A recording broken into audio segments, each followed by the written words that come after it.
be very afraid. Stay tuned for political talk and everything crypto. That's right. Broadcasting internationally on our Bit Plus Network satellite. This is The Call to Freedom. All right, let's boot it up. That's right. Welcome to the Call to Freedom here on LRN.FM. We are broadcasting live from our Horizon.global studios here in beautiful Keene, New Hampshire. And it's another beautiful day here in the Shire. I'm joined in studio, as always, by my co-host, the Queen of Crypto herself, Miss Aria DeMezzo. How you doing today, Aria? I'm doing good. Besides being How are you? exhausted. I'm not too exhausted today. So that's good. I'll be exhausted by Sunday night. Oh, yeah, absolutely. But absolutely. So yesterday we ran a recast. I got to have lots of fun. It was so much fun. I'm being totally sarcastic. I had this, it sounded like a barrel full of monkeys. It was great. I had this huge thing that like grew on my back, and it hurt a lot, and I couldn't sleep at night. So I was like, all right, I'll go to a doctor and let them do whatever they need to do. And, well, it turns out that the area that's red and inflamed is damaged tissue, and that the numbing agent won't work on damaged tissue. So they'll numb the area around it, but the area that it really counts, yeah, you're going to feel all that. And that was just like, yay! So now I'm walking around with, what do they call it? Grand Masher? You know, the big marble? From a marble set, not the little ones, but the big one, you know, like the... Yeah, I don't know what they're called, though. Yeah, I don't either. Like the slammers in Pog, remember that those? That was what I was thinking. Yeah. Like the slammers in Pog, only it's the marble. Like a piece of cotton thread that's wadded up, like that big, shoved up in my... It's great. I'm loving it. I feel the tail that's sticking off of it pulling at my... It's wonderful. Yep. But yep. So I'm back, though, thank God. And according to the doctor, after this horrible experience of the next 2 days is over, I should feel better. At least you can find a doctor, man. I know. Oh, my God. That's so crazy. You can't. No, I can't. They're all like, please go to this general practitioner for the... Please. I got a referral for a GP when I got this done. See, that's what I need. Is a and I'm going to have to, go that route. But they wouldn't see me last time because I wasn't there for any sort of illness or urgent care or anything. I was like, look, but it's insane. Not the doctor. Not the hospital. You got to go to the clinic that's next to the Curry House. I mean, it's just a syndicate. It's a classic syndicate. Yeah. That's all it is. And there is one medical practitioner here who exists outside of it, and they're not taking new patients. Yeah. All I want to do is schedule an appointment, give them some cash, get my prescription for hormones, and leave. It's simple. For real, There's no overhead. There's no Medicaid. There's no insurance. Just take my cash. Give me a sheet of paper. I'm out of your way. For real. But no, I have to jump through all of these bureaucratic hoops that are going to take weeks to work out. They're like, oh, no, you have to contact this number, and they'll give you a call back within the next few business days. And then you can, get in touch with them, and they'll assign you a general practitioner, and they'll set you an appointment, 2 weeks from now, 3 weeks from now. I don't have time for that. It was almost 2 months before I got to see a doctor over my my prostate. Yeah, see, I'm going to end up in the emergency room if these people don't handle their crap. But they're a syndicate, so they don't have to. It would be anarcho-syndicalism if there was no state involved. Oh, but there's definitely got to be like somewhere in the midst of that, the state's got to be involved for it to be that much of a circle jerk. Yeah, there's some kind of a like locally granted semi-monopoly or something. Somebody's friends with somebody on the city council. Oh, for sure. Ugh. Anyway, so speaking of, trials, tribulations, fitna, things that make you want to beat your head against the wall, I noticed something about Facebook. Or at least I think that I did. Since their latest updates that they did, it looks, and other people, when I mentioned it, other people are saying that they're noticing it too. It looks like Facebook is trying to steer people toward conflicts through the way that their notifications come now.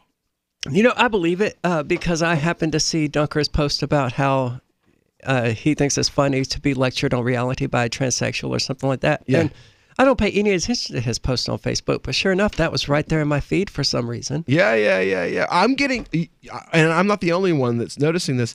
You get notifications for posts where people either you've been in conflict and you're just like, ugh, I don't want to deal with this, or it's someone who's trying to create conflict and you're just like, ugh, I don't feel like dealing with this. My phone will ding every 2 hours with a notification for a post that I have refused to comment on that I was tagged in for over a day. Well, you can turn off notifications for specific posts. Just every couple of hours, it sends me a post. Hey, you do remember that this is over here, right? Yeah. What I really now like it shows are the emails. It's over a day old. Well, all of those emails go straight to the trash for me. So mine are supposed to, but the email app I use for some reason doesn't do it. So I'll get a Facebook notification, then about 10 minutes later, I'll get another notification, but this one via email. And it's very much like Facebook going, hey, did you see this? Hey, we want you to come look at this. Like right now. It's imperative that you do this right now. I know that you're trying to do stuff, but this person said a thing. What I'm noticing is it looks like the algorithms see conflict. Like another person was like, you know what? There's people that I never talk to, that I never have any, that I disagree with, and suddenly they're in my feed. My family and friends, the people I really want to hear from and care to hear from, are gone. But these people that I disagree with, sometimes, like, they're not even on my friends list. Like, what the hell is this in my feed? Well, although it's probably more likely Facebook's way of getting rid of people like us in the long run. It's like, okay, you're a problem user. Everywhere you go, people are arguing with you and things like that. I would love it if Facebook was intentionally exposing people to political ideologies with which they disagreed, as long as there weren't so much blocking and banning going on. I think it's more about this conflict culture that we're kind of creating through social media, because it's, it's that filter, the veneer of like, I don't have to be, because people are vile in, like Mikey, Jewish Mikey. Oh my God, he is vile on Facebook, but he is like arm around me and my favorite Muzzy and, like hugging me in person, like let's do Shabbat together and this kind of stuff. But online, he's like, you like the Palestinians, you dirty terrorist. And I'm just like, what the hell, like, weren't we just friends a couple of days ago? So, it's that, I think it's, Facebook has created that, social media in general has kind of created that conflict culture. It's brought out the, I guess, the demons within us, so to speak. And now it looks like social media is, or at least Facebook, is using its algorithms to amp that up. I think it sees that conflict and... They're just giving the people what they want. Very true, man. Very true. People get the leadership they deserve. And Trump is definitely a reflection of this culture. Everybody wants to be famous, and nobody has any manners. And that's Trump 100% to a T. We'll be back with more of the Call to Freedom right after this.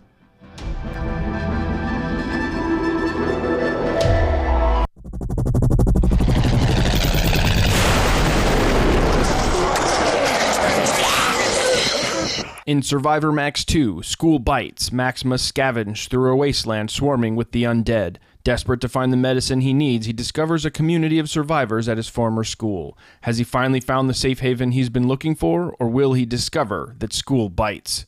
Look for Survivor Max on Facebook, read reviews on Amazon, and read Chapter 1 at SurvivorMax.com. On Free Talk Live, we're bringing people to the ideas of liberty every day. From wrestling superstars like Glenn Jacobs. You guys really are having an impact, I believe. Like I said, a lot of where I am now is due to listening to Free Talk Live. You changed my mind on some very important issues years ago. To random people tuning in on the radio.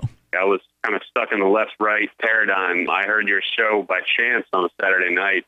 From there, I went on, joined the Free State Project, and become an amplifier. So, I mean, that's really the reason why I amp is because I know that if it wasn't for you guys being on as many stations as you are, I never would have found the ideas of liberty. Your amp will directly change more lives by getting Free Talk Live in front of people looking for talk radio online and on the air.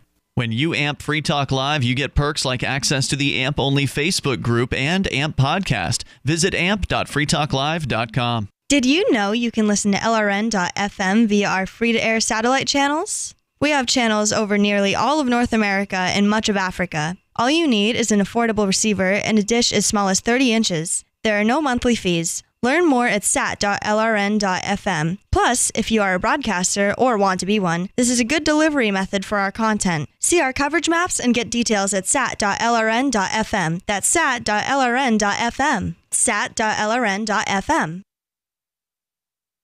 I love My Magic Mud. I drink a lot of coffee. I had stains on my teeth. Then I found My Magic Mud, and I was told it would remove stains. So I paid attention when I brushed the first time. My Magic Mud is black tooth powder, and the difference it made in my teeth in one application was noticeable. With 4, my teeth were as white as you normal folks out there. Please go to mymagicmud.com and buy a jar. There's 150 applications for $25. You can use Bitcoin, mymagicmud.com. Now that you've found the Liberty Radio Network at LRN.FM, you may want to help expose others to our great programs. To assist you in doing so, you'll find resources at promote.lrn.fm, including details on how to get a free bumper sticker, quarter-page flyers you can print out and distribute, banners for your website, as well as files that will allow you to make your own custom banners and graphics. Visit promote.lrn.fm and help bring new listeners to the Liberty Radio Network. That's promote.lrn.fm. The Free State Project has reached its goal of 20,000 Liberty lovers who've pledged to move to New Hampshire and get active to achieve liberty in our lifetime. Perhaps you're trying to figure out what part of New Hampshire should be your destination. If so, consider Keene. You'll find more than 150 reasons to move to Keene at move.freekeene.com. Keene is famous for its historic, publicity-generating activism, as well as being the liberty media capital of the world. It's home to freekeene.com, New Hampshire's destination for liberty activism, news, and opinion. For years, we've been compiling over 150 reasons to move to Keene at move.freekeene.com, where you'll learn about some of what's happening here and what makes Keene a great place to live. If you love liberty, you'll probably enjoy anywhere you end up in the Shire. But do your due diligence first. Please visit move.freekeene.com for the full list of over 150 reasons to move to Keene. That's move.freekeene.com. You're listening to the best liberty-oriented audio streamed around the clock, on the air, and online. This is the Liberty Radio Network at LRN.FM. You are listening to the Call to Freedom on LRN.FM. Unasikiliza wito wa uhuru katika LRN.FM.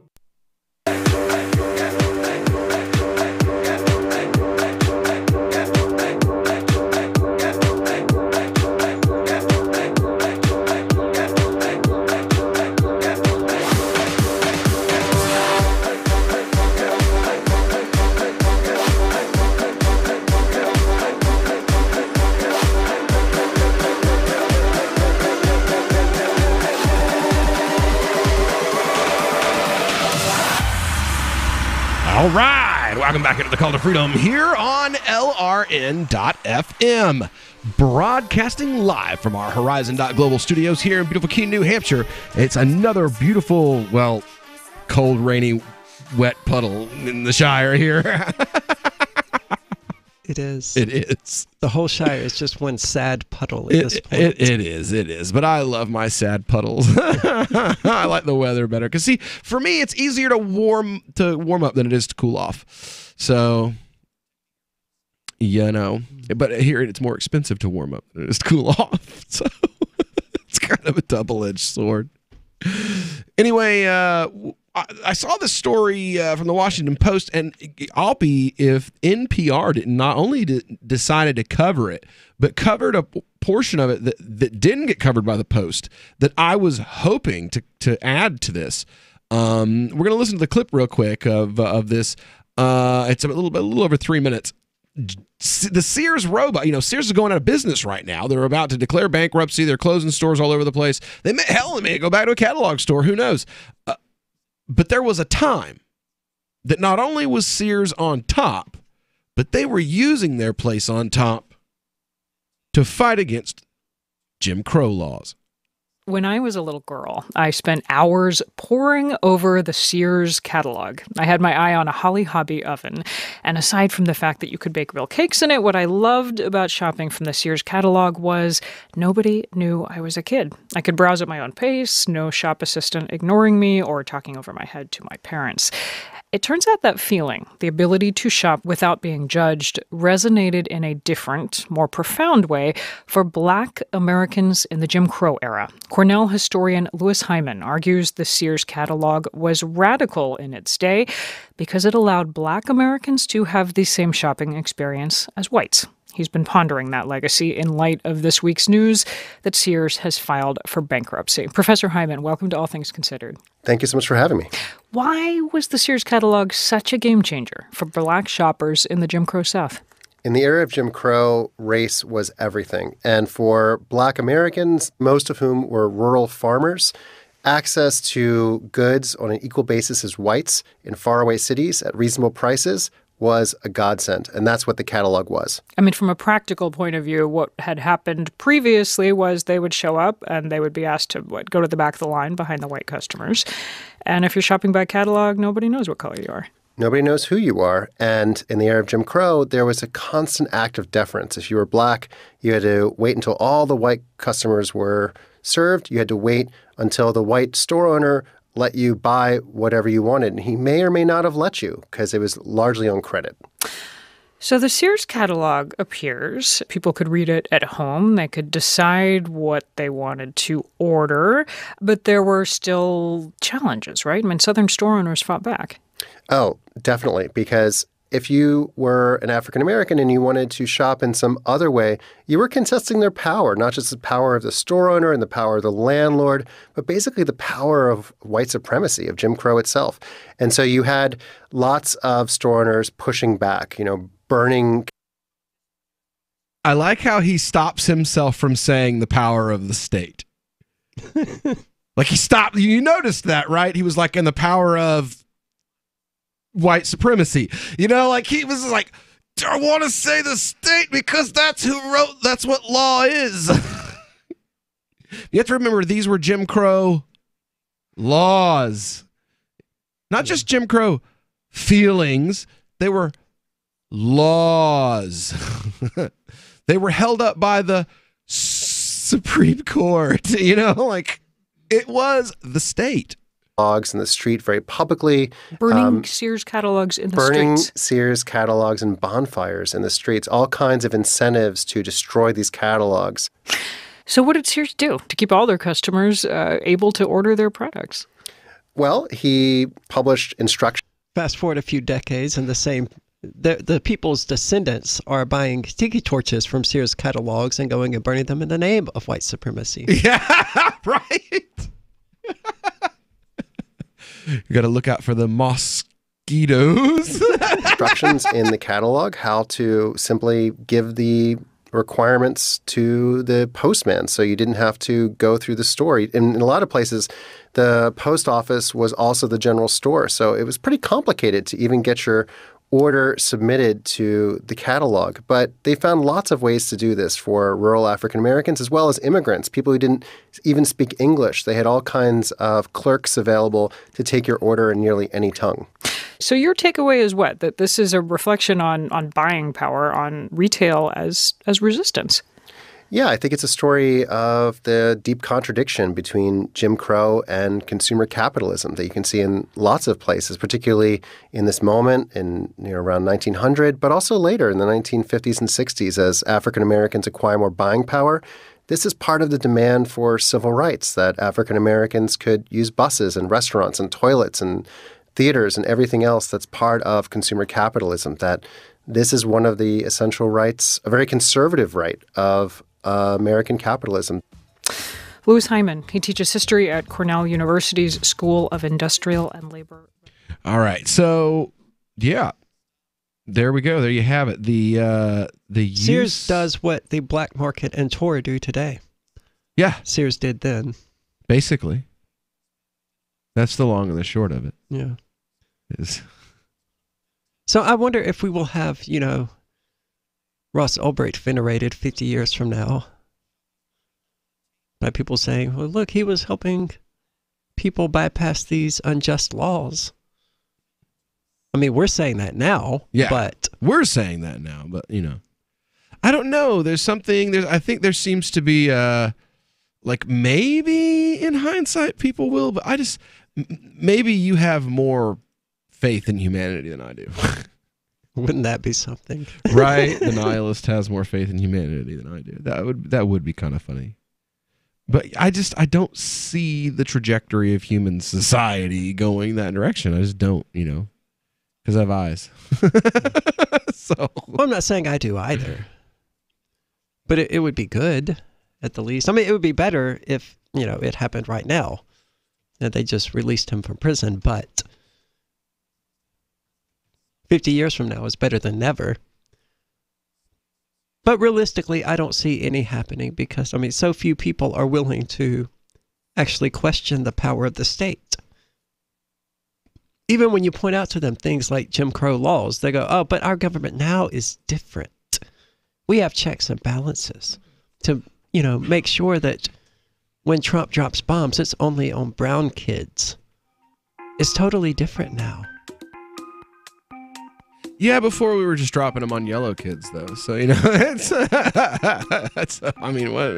nothing really changed. The latitude and longitude of where we're, bombing children to death is really about it. Anyway, when we get back here, we're going to talk about some people who really like to bomb children to death, and unfortunately, they may end up in the Trump administration as well. This is Michael Dean from the Freedom Fiends. I've run websites since 1996 and have used over a dozen web hosts in that time. AgristHosting.com is the only one that hasn't broken my heart. Agrist Hosting's uptime and service is stellar, and their DDoS mitigation is the best I've seen. That's important because if you tell the truth in this world, you'll ruffle feathers. And some people will try dirty tricks to silence your voice. No matter what the haters hit us with, Agrist Hosting keeps our websites online. If you have a mission-critical commercial presence or a world-changing activism site, you cannot tolerate any skullduggery. So go with AgristHosting.com. Have a WordPress or blog site, but you're not satisfied with performance or uptime? Or just want raw hosting? Want to pay with Bitcoin? Agrist Hosting specializes in high-performance hosting with personalized service. Go to AgristHosting.com and click on the button that says Get Hosted. That's AgristHosting.com. So you've signed the Shire Society Declaration and are planning your move to New Hampshire to be around more liberty-oriented people. Next, sign up for the Shire Society Forum at forum.shiresociety.com. There are a bunch of people there who are already in the Shire, and they want to meet you. If you're already in the Shire physically, you should also come by the forums. Remember, not everyone uses Facebook. New people are signing up for the Shire Society Forum every month, so drop in and say hello at forum.shiresociety.com. We have some good news. The indictments against Ross Ulbricht in the District of Maryland were dismissed with prejudice, meaning they can never be refiled. This is especially good because those indictments contain the only charge ever made that Ross engaged in murder for hire. This was a serious allegation that Ross Ulbricht denies. It was never prosecuted or ruled on by a jury, but was trumpeted by the federal government and the media as if it were proven fact. The Maryland court held these indictments for almost 5 years, poisoning Ross's case and leaving him under a cloud of unproven allegations. As explained in Ross's appeal to the Supreme Court, the fact that the judge used these allegations to give Ross a draconian sentence of double life without parole violated his Sixth Amendment right to a jury trial. Judges are required to issue sentences based on convictions decided by a jury, not unproven allegations never even charged at trial. Although this is a positive development, the dropped indictment will not set Ross free. Now, a presidential pardon is Ross's only hope of freedom. Sign the petition at freeross.org. freeross.org. LRN.FM is proud to announce our official listening apps for Android and iOS devices. Now you can easily tune into our streams anywhere, anytime on your smartphone or tablet. Just visit apps.lrn.fm or search for LRN.FM in the Android or Apple app stores. Please download, rate us 5 stars, then share the link on your social media, and let your friends and family know how you're listening to LRN.FM. Download it now, free at apps.lrn.fm. Is spreading the message of liberty, cryptocurrency, and peace around the globe worth $2 per month to you? As you may already know, in addition to our internet feed, LRN.FM broadcasts on free-to-air satellite across North and Central America, as well as Sub-Saharan Africa. And we've been available on satellite for free 24/7 since 2010. The LRN.FM free-to-air satellite signal is reaching some of the most oppressive regimes in the world, and there's no doubt our ideas are making an impact. You can learn more about the channel's impact by watching the 3-minute video at fund.lrn.fm. If you'd like to help free minds globally with our ideas of liberty, cryptocurrency, and peace, you can donate as little as $2 per month via fund.lrn.fm. You can help us continue and expand our satellite broadcast to multiple continents. Visit fund.lrn.fm today, and thank you for your help. Don't forget to share the link on social media. That's fund.lrn.fm. Do you love Twitter? Make sure you favorite the LRN.FM Twitter account so you can receive our tweets at twitter.lrn.fm. That's twitter.lrn.fm. You are listening to the Call to Freedom live on LRN.fm. تستمعون إلى نداء للحرية مباشرة على LRN.fm.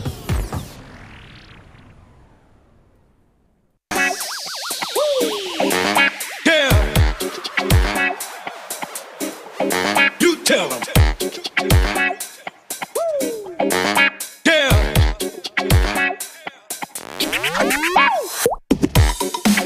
When I'm rolling through the, you tell them. When I'm back to the, good God, y'all. When I'm rolling through the, listen to me. When I'm back to the, yeah. Absolutely.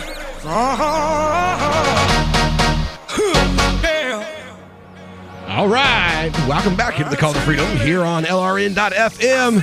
War. What is it good for? Well, it is good for one thing. Money. Making lots of money. Yeah. Killing lots of people, making lots of money. It's a really good way to turn lives into dollars. And you know what? It turns out that there are some folks that have been turning lives into dollars for quite a long time. Frank Gaffney would be one of those folks. He's been overseeing murders of people across the world since the days of Reagan. When he wasn't in office as an appointed official, pointing and clicking on what groups and villages he thought should die. Since then, he's been pushing a narrative of civilizational conflict in the United States and getting paid pretty good money for it. He makes well over $100,000 a year, if I'm not mistaken. He's stepping down from his position at the Center for Security Policy. Just in time. Oh, wow. 7 million. His Centers for Security Policy brings in, as of March of this year, $7,057,006 last year. Sounds about right. For talking about why we should bomb countries. That's it. Well, I mean, it's a critical function of intellectuals, pseudo-intellectuals, I should say, to get out there and convince the masses that we need in 2012 rulers to murder other people. In 2012, so I'm going to say, because from 2008 to 2012, it went from 288 to 309. I'm going to say by now it's close to $400,000 a year that Frank Gaffney himself makes in his position at the Center for Security Policy. So for being the head of the, brown people are scary, let's bomb them all in the name of Israel. One of his little cretins got a job with John Bolton, who's also another big Reagan-era proponent of, quote, civilizational conflict. He retired from that position. He put his resignation in the day before Frank Gaffney retired or put his resignation in. Civilizational conflict. Does that mean we're going to bomb the civilization out of them? It seems to be what it means. Yeah, right. Yeah. Well, all basically, that bomb them back to the Stone Age crap. That's what that means, right? Well, it's a narrative, and that's funny because the narrative is that it's like Schrodinger's Muslim. You know, like they're both pathetic, backward, goat-herding illiterates and the most sophisticated military we can handle goat herders. It's the rice farmers that we can't handle. Yeah, right. laughs in Pashto. So, and what's funny is there are people that they believe this like it is religion to them. And sure. Oh, hey, we're both from the South, man. We know these people. For real, yo. We're related to them. You're right. I am related to some of them. I have an uncle who's like, I love you and your wife on Monday, and on Tuesday he's like sharing Jihad Watch, on his Facebook page.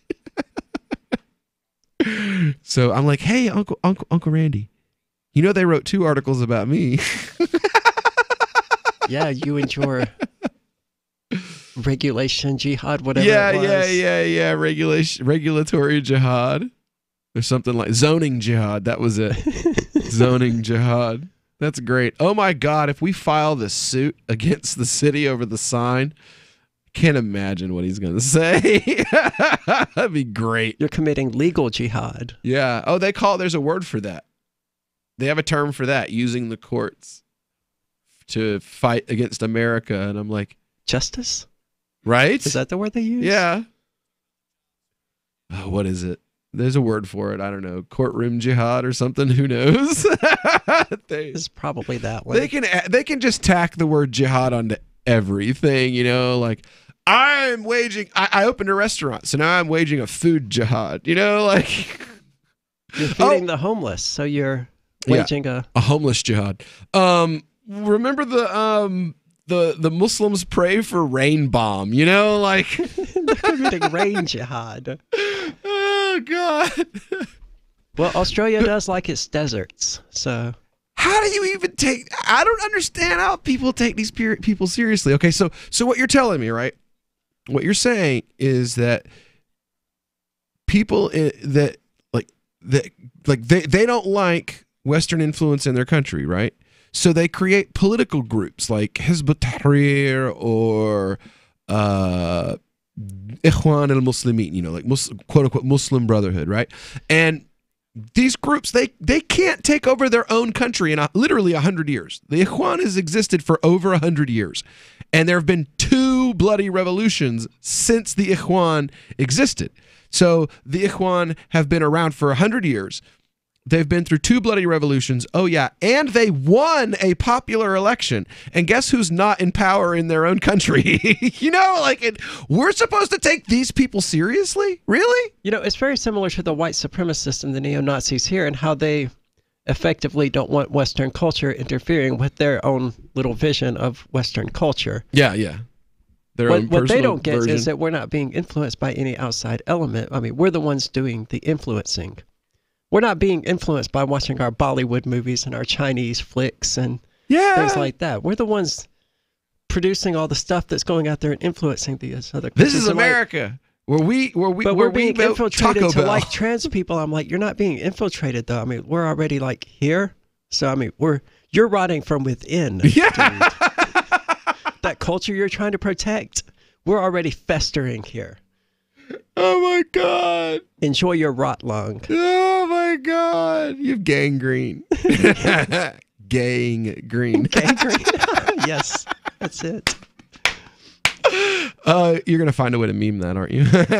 American culture and gang green, gay green, gang green.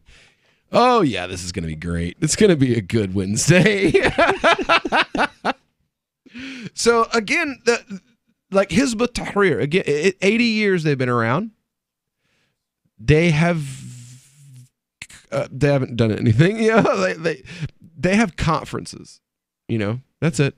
They have conferences. People protest they're outside. Like the Libertarian Party. Yeah, exactly. Only they've been around 80 years instead of 40. Yeah. Hizb ut-Tahrir, Ikhwan al-Muslimin, all of these like revivalist, and they're basically like all of them were started by communists. If you look in their histories, like they were literally started by Muslims who embraced communism and wanted to create like a communist socialist Muslim states, and that doesn't really jive with Islam. I'm sure that's probably why. Yeah, it's probably why they never really were able to get. I mean, even though Ikhwan is huge, still, like, what's that do for you? Oh, there's lots of libertarians. Yeah, and what's that do for you? Even if we all got in one area. Lots of drama. Yeah, that's just drama. Hizb ut-Tahrir has been around for 80 years, and I think the most like ground-shaking thing they've ever done is they had a conference in Atlanta. Oh my God. Are you saying they committed immigrational jihad? Green card jihad? No. These were people that follow Hizb ut-Tahrir that are from here. They had a conference, and I think they got like 1,000 people together. I was like, am I supposed to be impressed? Jihad.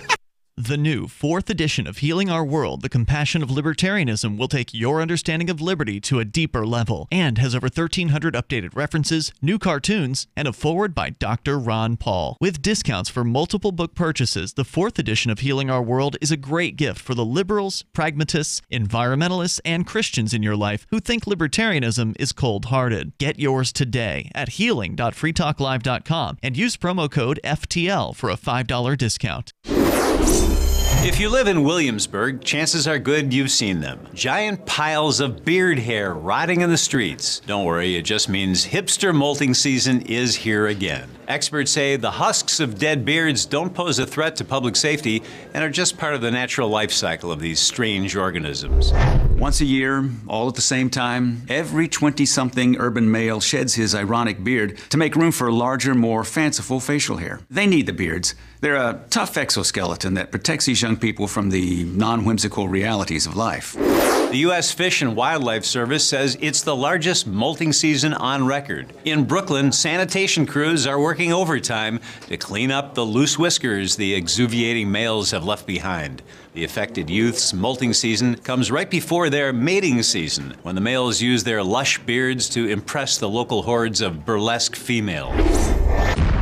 This is the Onion News Network. There are lots of ways to listen to Free Talk Live. Our podcast has been around since podcasts began, and now the FTL feed is loaded with content besides our full show archives. Did you know that we make it easy for you to customize your podcast subscriptions? We have different feeds, one that includes only our full shows, one with just the Daily Digest, and one with just the Edgington Post. You decide what you listen to. It's quick and easy to customize your feeds at feeds.freetalklive.com. That's feeds.freetalklive.com. Cell 411 is a free app for Android and iOS that replaces government-controlled 911.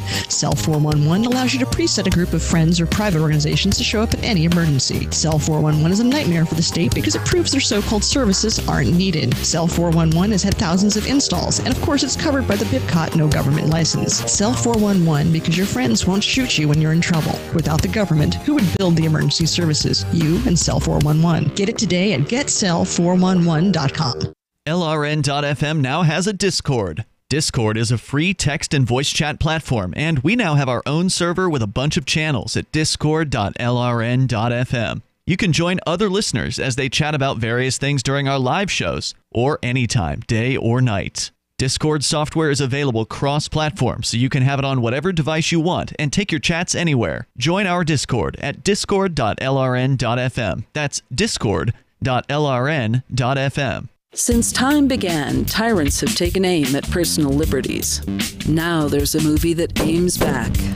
The government has no more right to tell us what to put in our bodies than they have to take our guns or tell us what books we can read. 6 drug police were eaten by bears while raiding a marijuana farm. On your knees, you dirty hippie! Jesus. On your knees! What's the problem, officer? Today, many cops who enforce pot laws do so only because it provides them with cushy jobs, good benefits, and a chance to push people around. I was an undercover narcotics officer. The drug war is nothing but a farce. The Second Amendment says you gotta keep you and your gat intact. Guns and Weed, The Road to Freedom. A film by Michael W. Dean and Nima Vadadi. DVD available now at gunsandweed.com or on Amazon. That's gunsandweed.com. Makes the perfect gift. Remember, that's gunsandweed.com.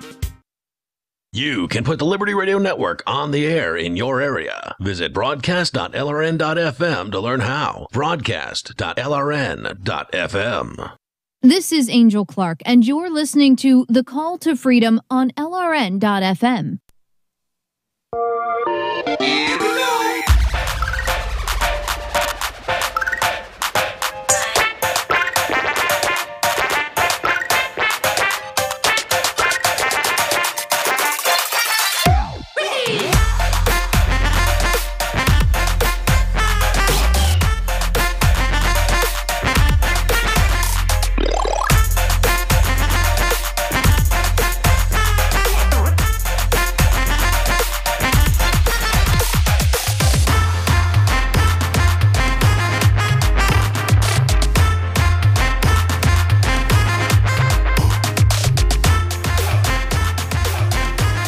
Life's a game. It's all Super Mario. Welcome back here to the Call to Freedom here on LRN.FM. We've been talking about, warmongers, and they're heading back to power. I mean, begging to bomb brown people in foreign countries is a pretty damn lucrative career, yo. $400,000 a year, and all you do is like write papers on why we should bomb brown people. Well, and that's pretty that's damn not good. all he does. So he makes significantly more than that. Oh yeah, because he gets paid big bucks to tour around the country. I remember there was a church, and this floored me. Robert Spencer went to a church that was, it was too far away from me to be able to go. It was, just a couple hundred miles away, but somebody sent me the thing and I looked at it and they were charging $25 a head for people to go to the church to see him speak. And I'm like, wait, I believe it. I mean, what people don't understand is that we are ruled over by literal warlords. Psychopaths. Warlords. Yeah. And they will use every trick in the book to convince us that we need them ruling over us and that it's in our best interest for them to go do their warlord thing. Mm-hmm. And that's the entirety of human history, is us battling against them to maintain or take back control of our lives from these people who would control us and send us to die in the name of their own interests and profits. Yep. Well, that's the reality of the world we live in. The Bible literally lays that out. I don't understand how there are Christians or Jews out there that aren't like, the state is evil. Because we voted for ours. Again. Master gave Dobby an election. Yeah. So Dobby is free. Oh my God. You got to meme that. I did that. That's where I got it from. Oh, okay. You memed it already. All right. Well, awesome. I didn't meme it. Someone else did. And I was like, oh my God, that's perfect. Right. Because it's so true. It is so, true. I mean, we do have this gymnastic gymnasium of mental gymnastics that we're just constantly doing about why our government is totally different from every other government. Even though, even on its face, you can see that it's totally not. Yeah, it's exactly the same. We're sliding down the freedom index every single time it's done. And nobody in the country, and like only people in the country that are like, hey, yo, guys, over here are the libertarians and the anarchists. And everybody else is like, well, you gotta give up a little to get a little. It's because of comfort. It is. They would prefer the comfort of the chain over the insecurity of being free. I'm telling you what. But I mean, eventually the farmers slaughter the sheep in the fields that prefer their pens over the safety of free roaming, and only then will they turn around and bite the farmer. Take away the air conditioning. Yeah. That's it, yo. Take away air conditioning, and this country would lose its mind.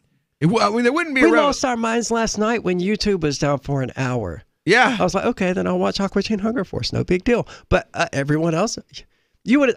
I bet at least 30 millennials killed themselves last night. I bet. I bet at least 30 people throughout the country, millennials, of course, or younger, killed themselves because YouTube was down for an hour and they just couldn't handle it. Yeah. Yeah. I would not be in the least surprised. In fact, I would bet on it. Well, maybe not 30, but some number of people did kill themselves last night because YouTube was down. Yeah. Sheikh Hamza talks about people that they're so overstimulated all the time that when they go to like start doing like Zen meditations and stuff like that, just being alone with their own thoughts is more than they can handle. Like this thing that's actually supposed to relax them causes them to have like a nervous breakdown. Sure. They're like, no, I need something. I need stimulation. I need it. And I mean the zero stimulation, the sensory deprivation. People like that would go mad in there within 5 minutes. Well, most people do. I mean, regardless of how they were raised and their state of overstimulation, total sensory deprivation is intense. Don't do peyote or shrooms or anything before you go do it. No, God, no. I mean, you won't survive a minute. I haven't done peyote in 20 years probably, but even when I used to do stuff like that, I don't think I would have done it then. That's just really, really not smart. Yeah. So, anyway, I'm disappointed, flummoxed, like first Trump comes out and he's like, you know what? I think maybe there's some things that should be done about this prison reform thing that Kanye West was talking about. And now it looks like he may end up with Frank Gaffney on his team. Yeah, open the prison doors and let everyone out. That's what we do about the prison problem. And this like love-hate thing he's got going on with Jeff Sessions, like just fire Elmer Fudd already. Well, he doesn't want to, though. I mean, he's doing his job, which is to do things while Trump has plausible deniability. Yeah. Like basically. the Republicans and the Democrats here in the United States. Oh, yeah, we're going to go to war, but we have this other group of people. They're going to pretend to be really sad about it. Well, we're not technically in a declared war anymore anywhere. No. We're just there bombing one every 12 minutes. Well, declaring war is like gold currency. It's just so passé. Right, yeah. It's so antiquated. Yeah. That's for like old people who grew up with rotary phones and I think it's funny, like something called a VHS The Mufti tape. of Zimbabwe understands that you need to read the writings of the people who wrote the Constitution of your country to understand it. Like he literally, I was listening to a lecture that he was doing in Cape Town, South Africa a couple days ago, and he brings up like, so if you have he says, so if you have a constitution, you don't want to know about the men who wrote it and know what they thought when they wrote it. You're just going to interpret it your own way for your own self. And I was like, oh my God, that's Franklin Roosevelt right there. Yeah. Well, I saw this documentary a few months ago, and it was like the best statement I had ever heard was that when Jefferson wrote the Constitution, it was that any power not given to the state by the Constitution it didn't have. And that Roosevelt's view was that any power not listed, anything that wasn't prohibited by the Constitution was the state's purview. It was literally the exact so we are living today under a understanding of the founding documents of our country that are literally the mirror opposite of the author's intent. Yeah, because the 10th Amendment is pretty clear on the whole thing. I mean, it says pretty explicitly that any power is not specifically delegated to the federal government or instead reserved to the states. And our federal government said, wait a minute. No. This thing has to go away. And they use the slavery thing as their this is why states can't have power. If you want your state to be able to make decisions on marijuana without us coming in, kicking in people's doors, then what you really want is Jim Crow laws and slavery again. Yep. It's like, yes, peace activists who smoke pot want slave. Do you even think about the words? And they don't have to think about them because the public idiots laps this crap up. Yeah. Like, yes, absolutely, it totally makes sense. Like they put Michael Bolden from the 10th Amendment Center on the SPLC's hate group list. Like he's a right-wing radical. I'm like, the dude is a stoner. He's a pro-pot act. He became pro-10th Amendment because he realized that that was the legal way to fight marijuana laws. Was like, look, this is at your purview. The states have rights. And instead, the left was like, no. We'll just try to ignore them. Yeah. And not do anything about it when they raid. Like, I'm sorry, if I was the governor of a state that was pro-medical marijuana and there was a raid, I would send the state guard to arrest those federal agents. Oh, sure. They would go armed. It would be a war like Hatfields and McCoys if it had to be. But this is the state of New Hampshire, and what the state of New Hampshire wants, that's us. And you're a foreign body who is coming here against the will of our voters, trying to enforce you. Like this thing, like they're like, oh, well, you know. Yeah, the federal government, by definition, is a foreign government. Now you've got this like, oh, well, you know, the immigration thing. What we'll do is we'll let you set up and harass people in our state. We just won't allow our people to help you do it. No, cousin. I'm sorry, if I'm the sheriff in a district and you show up, you have no jurisdiction here. You need to pack up and go, or we'll just have a gunfight in the middle of the street. You know, like my officers versus yours. We'll see what happens. Yep. Because you don't belong here. You're the federal government. This is our state. You're an invader. You're an R. Hey guys, Mark Claire here, lionsofliberty.com, where we strive to advance the ideas of liberty daily. We bring you the Morning Roar. That's right, every Monday to Friday we'll have a brand new edition of the Morning Roar, where we provide a roundup of some news stories that you may not find in the mainstream media or even in your typical social media newsfeed. We find stories that relate to the ideas of liberty and provide you with our liberty perspective on them. Every Monday, we have our longest running feature, Mondays with Murray, named after the great libertarian Murray Rothbard, where we'll examine an article or an excerpt from his works and help convey his view, along with our little spin as well. We wrap it all up every Friday with Felony Friday, where our own John Odermatt goes out and takes a look at some sort of felony. There's felonies committed every day, you know, whether it's a felony committed by the police, a politician, or even an average citizen. You can find all of this and so much more over at lionsofliberty.com. Advancing the ideas of liberty daily. The LRN.FM social media channels have been revamped. We've eliminated Facebook and focused on other platforms like Twitter and Mastodon, the decentralized alternative to Twitter. On our accounts, you'll find posts from multiple LRN.FM show hosts together in one place. Follow us on Twitter at twitter.lrn.fm, or better yet, move to the decentralized Mastodon social media platform at toot.lrn.fm, toot.lrn.fm. I think you'll like it. We've all heard about blockchain assets like Dogecoin, Ether, and Ripple. Bitcoin isn't the only player in the blockchain game any longer. And for those of us wondering how to get our hands on these digital assets, finally, there's a solution. Shapeshift.io allows you to buy and sell between your digital assets and Bitcoin instantly between your own digital wallets. I've used it with ease. Shapeshift.io. There's no account or email address needed. You send them the crypto you want to sell. They send back the crypto you want to buy. It's that easy. Shapeshift.io. More of the Call to Freedom is coming up next, live after the news on the Liberty Radio Network at LRN.FM. From Keene in the Shire, the Liberty Media capital of the world, this is Daryl W. Perry, host of FPP Radio News for Wednesday, October 17th, 2018. Silver is trading at $14.67 per ounce. Gold is valued at $1,226 per ounce. Zen is trading at $14, and the average price of Bitcoin is $6,517.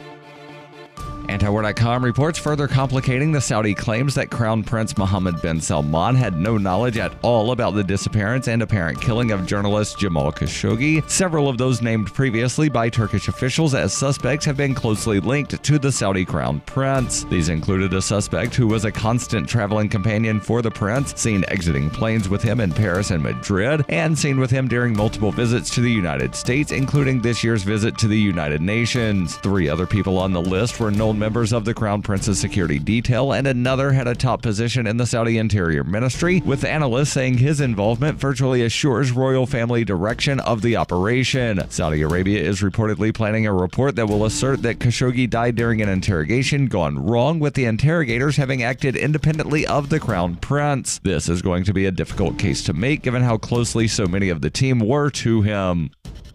Zencash has changed their name to Horizon to better represent their transition from a cryptocurrency to a pioneering platform that protects consumer data. They're working towards the day when anyone will be able to build privacy-based applications on the Horizon platform. The unique spelling of Horizon is a nod to their heritage and recognizes that they remain committed to the vision that their project was built upon. Their coin and ticker symbol remain ZEN. Learn more at horizon.global and join the Horizon community. HORIZEN.global.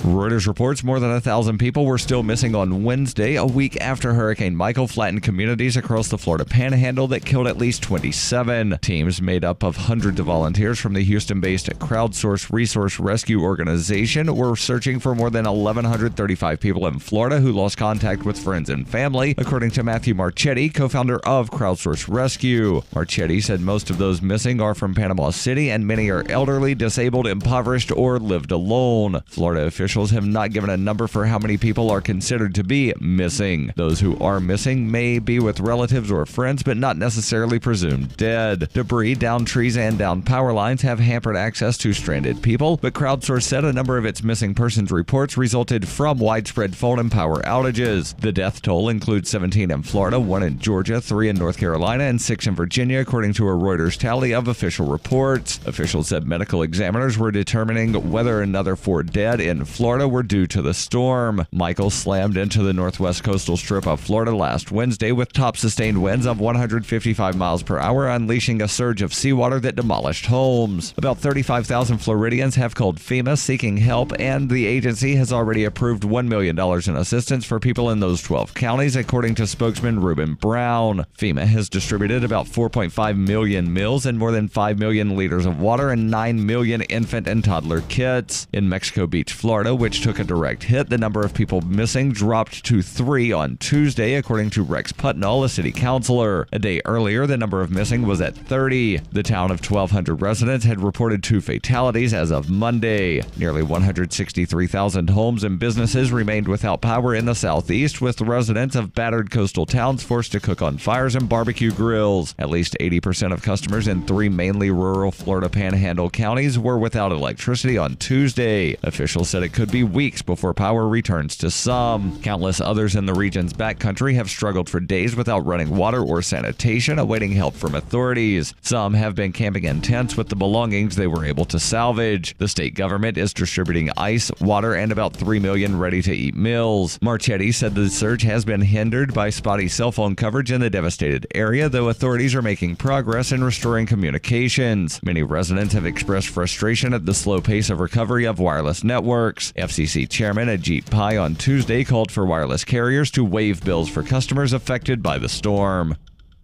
You can support FPP Radio by joining the Fans program. Fans are friends, allies, and numerous supporters. You can join the Fans program through Patreon and get perks like ad-free versions of FPP Radio News and Peace, Love, Liberty Radio. To learn more or to join the Fans program, visit fans.fppradio.com. This has been FPP Radio News. Online at fppradio.com. The Princeton Medical Institute has found that the most common deathbed regret, more than losing contact with family or spending too much time at the office, is never having sprayed a fire extinguisher all over the place. Similar themes emerged in our interviews with dying patients. Some wished that they'd taken more risks. Others wished that they'd lived a life truer to their dreams. But almost every single person surveyed, regardless of their age or circumstance, said that their most significant regret was never having grabbed a fire extinguisher off a wall and blasted it around a room until it ran out of foam. I've lived a good life. I was a nurse for 32 years. I have 3 beautiful children, but I've never smashed my elbow into a glass case, grabbed a fire extinguisher, and gone whoosh over everything. This is the Onion News Network. The Call to Freedom is an opinion show. It's meant for informational purposes only. It is not licensed financial advice. It is very important to do your own analysis before making any investment based on your own personal circumstances. You should take independent financial advice from a professional in connection with or independently research and verify any information that you hear from the Call of Freedom and wish to rely upon, whether for the purpose of making an investment decision or otherwise. I mean, come on, guys. Duh. It's a cryptocurrency investment and a political talk radio. Of course, it's opinions.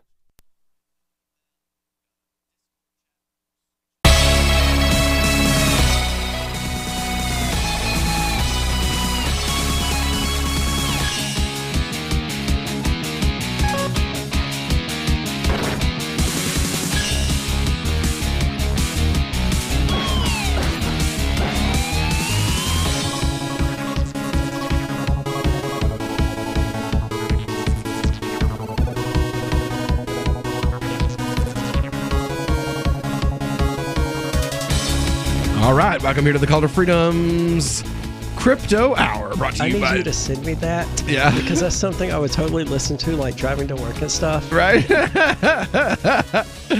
It is the Crypto Hour here, brought to you by the Motion Project over at motionproject.org.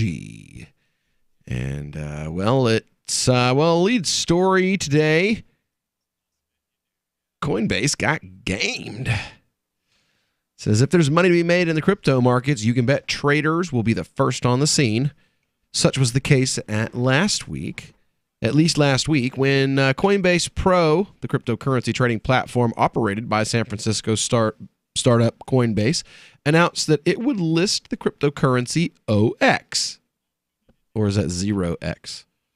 A move that put the Coinbase effect on display when ZRX surged nearly 40% on the news. That perhaps isn't so much of a surprise. Coinbase is the largest U.S. cryptocurrency exchange by volume and recently valued at $8 billion because of its millions of users. A common byproduct of new listings is a double-digit price surge. Still, it wasn't just Coinbase that got a tip-off about the listing prior. Data shows prices for ZRX began to surge on other exchanges a few minutes before Coinbase made its official public announcement. But while there were whispers online about the possibility of insider trading, a charge the exchange has denied in the past, there's another explanation that is perhaps more plausible. Savvy traders may have simply been making use of well-timed trading bots, computer programs that automatically scout technical price charts and exchange APIs to identify actionable and profitable developments. The bots then either immediately act on the findings by placing a trade or send a signal to the users in the form of a message via social media. It's often free to receive the signals, but bots capable of placing trades generally come at a cost. Altcoin Notify, for example, is a bot used only for signals. Only for signals only. Okay, only for signals only. I think that means the bot tells you whether or not you should buy it. Okay. Well, yeah, but just the use of only and then only 2 words later, like only now, only. Yeah, okay. You guys, again, Coinbase, hire a better editor. Sorry. Please. Right? Okay. And is free on Twitter. On the other hand, more expensive and customizable bots like CryptoHopper, which are capable of placing instantaneous trades based on multiple signals, can cost anywhere from $20 to $99 a month. If traders would like more control over a bot, they can even program their own. Estimates suggest experienced programmers can put together the code in just a few days, though it remains a matter of expertise to search for the right buy and sell signals. In the case of this particular listing, API bots like Lighting Signal appear to have been designed well enough to read Coinbase's Pro's API and notice that it had added a new cryptocurrency to its server. As can be seen in the image below, the bot sent out a signal via Twitter at 16:56, 4 minutes before the public announcement. Cryptocurrency trader Johnny Mo explained how such a signal can give a significant advantage, putting them a leg up above traders seeking to place their own bets on exchanges. Mo told CoinDesk, quote, by the time a manual trader saw the API edition and navigates to the exchange UI, log in, two-factor authentication, navigate to the trading page for the coin in question, fill an order entry, the price is already moving from trading bots having made their purchases. So it has the same issue, basically, that the stock market has. The which bots is that are humans faster. trying to do it manually or just being totally outperformed by bots that do it automatically. Yes, exactly. That is exactly it. I mean, this was inevitable in cryptocurrency, especially with an exchange the size of Coinbase. Oh, yeah. I mean, it does suck for people, but there are evidently really simple ways to acquire said bots and be in that particular loop. For real, yo. Some of them are free. Some of them are cheap. Some of them are expensive. If you're good, you can make your own. I mean, yeah, it's a free market out there, guys. You know? In the world of crypto trading bots, it's unlikely that Lightning Signals was the only computer program to convey a timely signal, particularly because even a small informational advantage can yield a big result in the crypto markets. Should a trader have acted on the notification from Lightning Signals, it would have allowed them enough time to purchase ZRX at near 15% better than the casual investor. As can be seen in the... Oh, wait, you can't see this chart, but it says... the ZRX to US dollar price index began a noticeable increase around 1656 UTC. The Binance exchange and the time of the signal rising from 68 cents to 77 cents by the time that Coinbase Pro made a public announcement at 1700. The price was able to record a 13% increase in that 4-minute span and ultimately reached a 24-hour peak of 91 cents 9 minutes later. If a trader was utilizing... So that was plenty of time for ordinary users to... I mean, it was 5 minutes. Yeah, but not to get in, buy to log them low, and then sell them high. Well, they wouldn't have bought them as low. Yeah. But they would have bought them, and they would have been able to sell yeah. them at 91 cents if they didn't hold They them. they probably would have ended up selling them at 8. The smart people were making 35. Well, they probably would have held on to them, like, oh, look, it's gained 30 cents in the last 10 minutes. We got to hold on to these. Where's the roof? We're going to the moon. Oh, no, I'm broke. Yeah, that's exactly what happened. The price was able to Didn't we warn people about that not too long ago on the show? If a random coin just suddenly, gains 30 to 40%. Sell. Yeah, sell. Sell. As soon as you see it drop 2%, sell. If a trader was utilizing Lightning Signal or a similar API bot, he or she would have been able to capture as much as 35% profit, whereas a regular person would have only gotten maybe about an 18% gain. Only 18%. What a travesty. Which is half.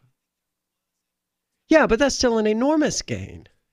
But it's still half, is what they're saying. It's half what the people with the bots made. Well, sure, but you having a chocolate cake twice the size of mine doesn't make my chocolate cake any worse. Or any less chocolatey. Yeah, or any less chocolatey. It's that competitive mindset that has us all going against each other. But their profits, sure, you could have made more money. You also could have made no money. Yeah. So, okay, you only made half as much as the people who had a leg up on you. You still could have made pretty good money. Well, it's still not exactly clear. Exactly. It's still not exactly clear how widespread the use of these bots are, or how many traders have acted on such signals at the time of the 0x listing. Coinbase didn't respond to any requests for comments about this activity, of course. Further, while successfully running a bot they have to get the government's opinion first. Yeah, can greatly increase a trade, and their lawyers can greatly increase competitive edge. The process is easier said than done.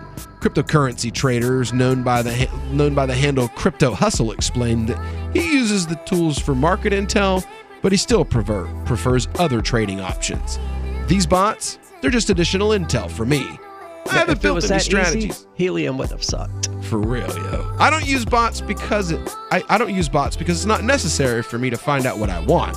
I look for projects that have a clear roadmap, achievable goals, and leadership.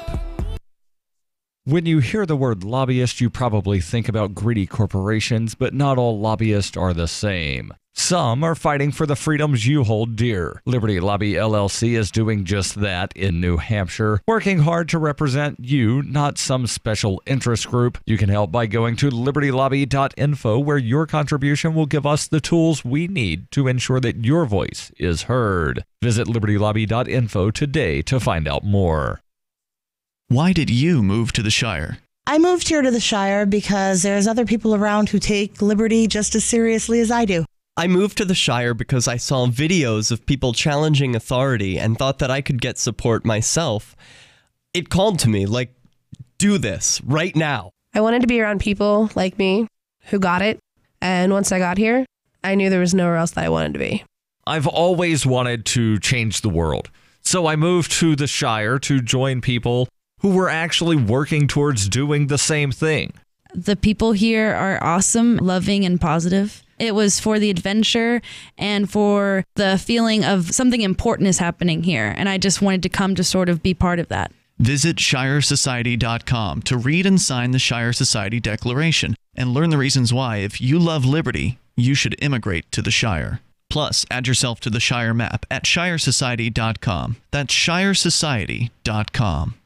Imagine someone in your community getting in their car, turning on the radio, and hearing the Liberty Radio Network. You can make that vision a reality with your own micro radio station. Visit broadcast.lrn.fm to learn how you can put our programs on the air in your area. You can have LRN.FM running around the clock, and you can even add in your own local shows. Building a radio station is simple, but programming isn't. That's where LRN.FM comes in. Learn more at broadcast.lrn.fm. That's broadcast.lrn.fm. Are you a cryptocurrency advocate? The Crypto Tip is the ideal outreach tool to help new people discover cryptocurrency. It's a printable business card-sized tip that you can give to service providers, preferably in addition to a good cash tip. When the server scans the QR code, it'll bring up an explanation of cryptocurrency, how to install a wallet, and allow them to claim the tip. If they don't claim the crypto, you get your tip refunded to you after a time period you specify. Plus, if they do claim the tip, you get an email alert. Create as many tips as you want at cryptotip.org. That's cryptotip.org. Did you know we've taken our LRN.FM telephone listen line to a new level with the LRN.FM audio on demand line? Now you can call 712-770-8447 anytime and listen to LRN.FM's live feed. And you can listen to a bunch of our original shows on demand. Long distance fees may apply. Just dial 712-770-8447 and choose from the menu. 712-770-8447. So the protection of life, liberty, and property is what the Free State Project is all about. But it's an effort to move 20,000 people who understand. It's about demonstrating to the entire country that, yeah, we can have a free market, a truly free market. Making it just a freer, great place to live. It's the world's largest voluntarist libertarian community, and it's only getting bigger. That's amazing, to be able to move to a place where other people passionately believe in being free and independent. What the Free State Project is managing to do, though, is to put their money where their mouth is. It's physically getting up across the country and saying, let's go someplace and let's demonstrate the power of these ideas. There's a lot of kind of philosophy that surrounds liberty. There's a lot of thinking about it and talking about it. But here in New Hampshire, people are doing it. 101 Reasons Liberty Lives in New Hampshire, a documentary by Free State Project Early Movers. Watch it free at 101reasonsfilm.com. 101reasonsfilm.com. Help get LRN.FM into more ears. Visit promote.lrn.fm for a free bumper sticker, flyers, banners, graphics, and more. Promote.lrn.fm. You're listening to The Call to Freedom on LRN.FM. تستمتعون إلى برنامج نداء للحرية مباشرة على LRN.FM. Buddy, you're doing fine. Hey, Patrick.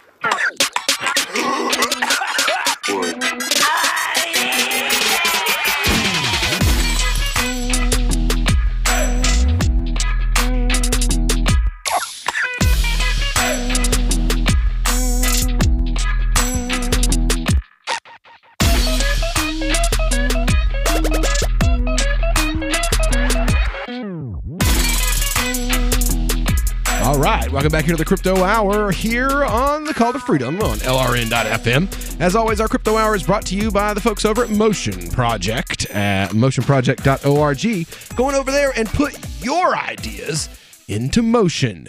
So we've been talking about this thing. The bots are faster than, Oh, you mean computers are faster than people doing it with their fingers? No, you don't say. It's another reason we need to be careful about AI. Yep. Because it's not just faster, it's smarter. It doesn't make mistakes.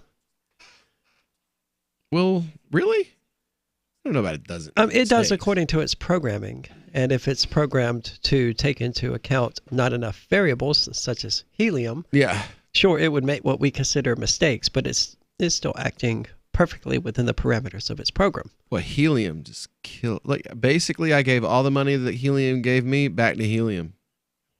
Yeah. Basically. And they lost it. They lost all of it. Yeah, I was... And still took a commission.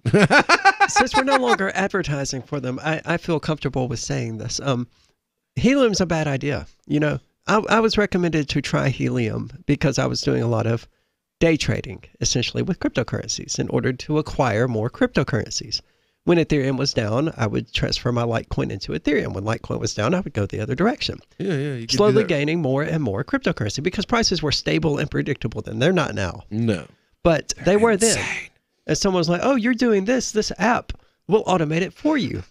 So it's like, all right, I'll send $20 into it and just see what happens. And sure enough, every time I moved to one currency, Helium moved to the exact opposite currency. So every time I made money, Helium lost money. And I brought this up and pulled all my money out of it. And the creator of Helium was like, well, you have to give it more time for these balloons to pop. And I was like, but what's the advantage then versus just holding my Ethereum and waiting for it to gain, $5 in value, or you making all of these moves? It's just a smokescreen. All you're doing is hodling it for people.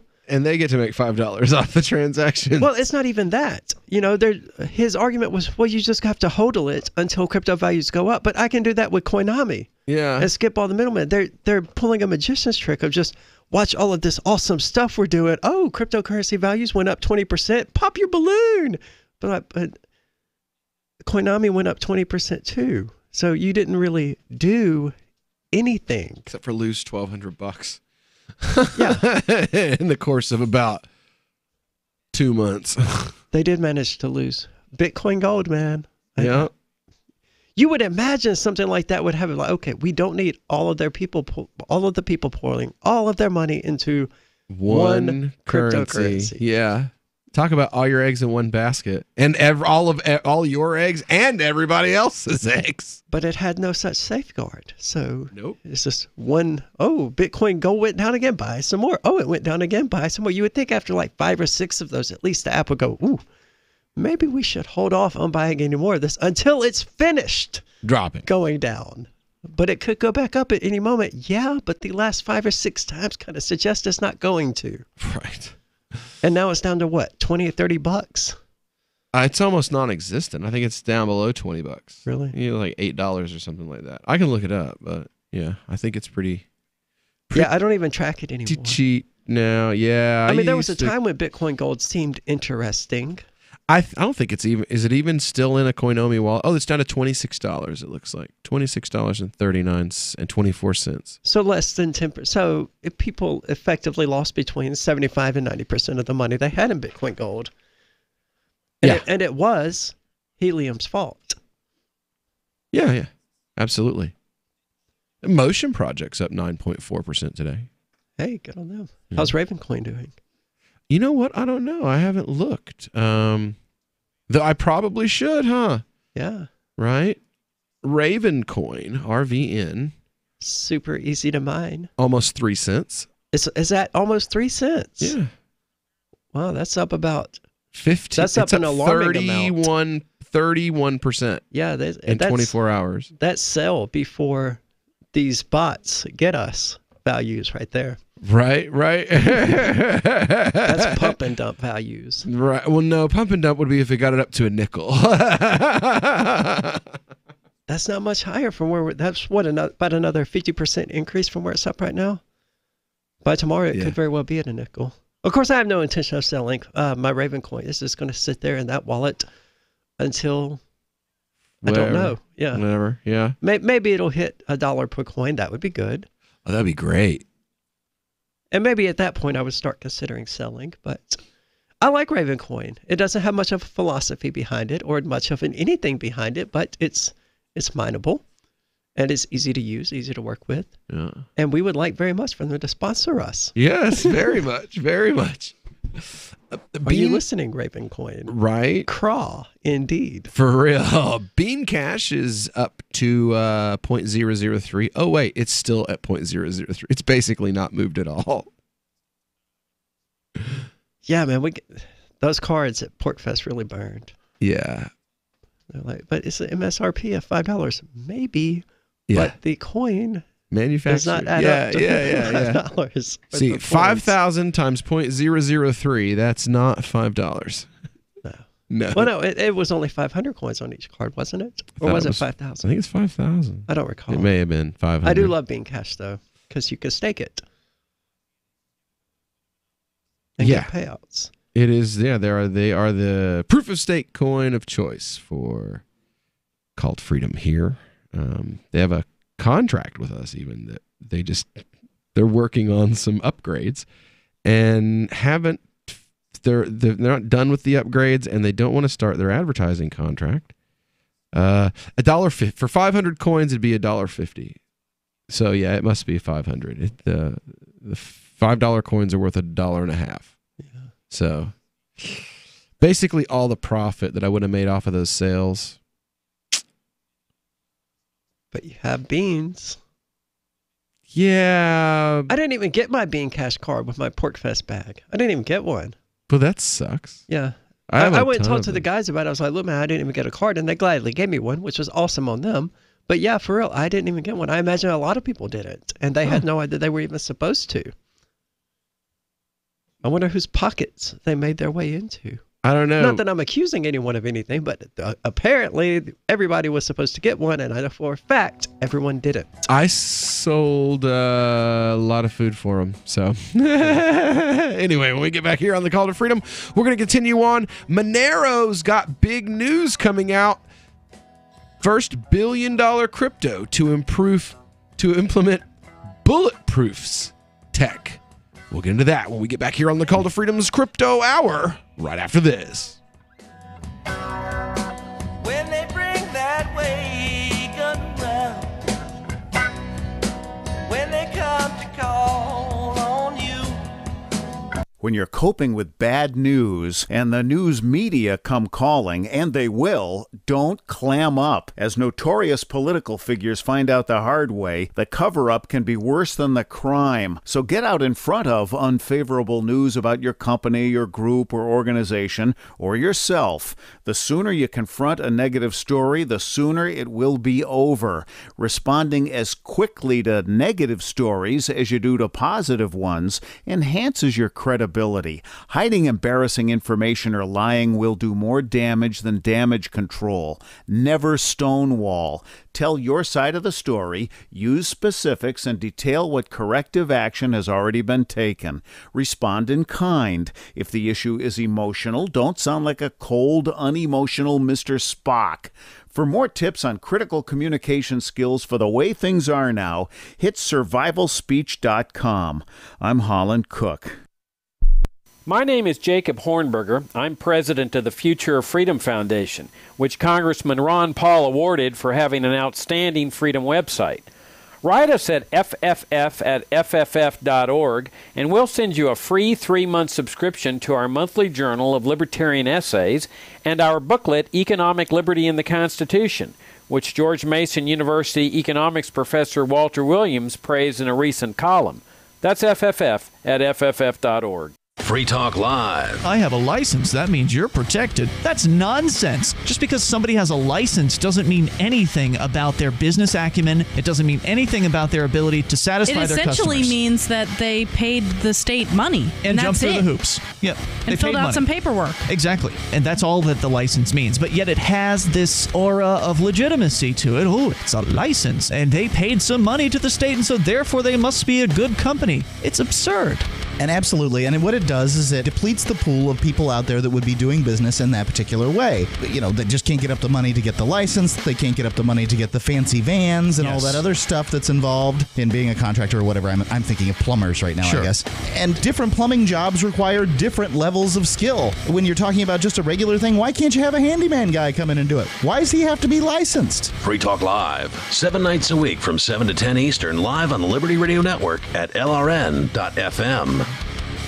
Some of you asked, and now we've delivered. LRN.FM's live Keene, New Hampshire studio shows are now streamed in HD on Twitch. Visit our channel at twitch.lrn.fm and give it a follow. If you have Amazon Prime, you get 1 free subscription on Twitch. If you use it on our channel, Twitch will give LRN.FM a monthly piece of your Prime subscription cost. So please watch, follow, share, and subscribe to twitch.lrn.fm. That's twitch.lrn.fm. Is spreading the message of liberty, cryptocurrency, and peace around the globe worth $2 per month to you?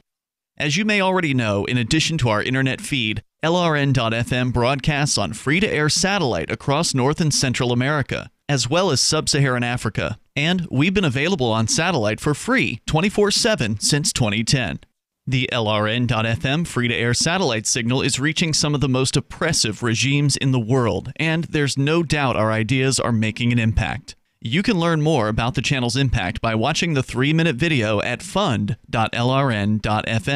If you'd like to help free minds globally with our ideas of liberty, cryptocurrency, and peace, you can donate as little as $2 per month via fund.lrn.fm.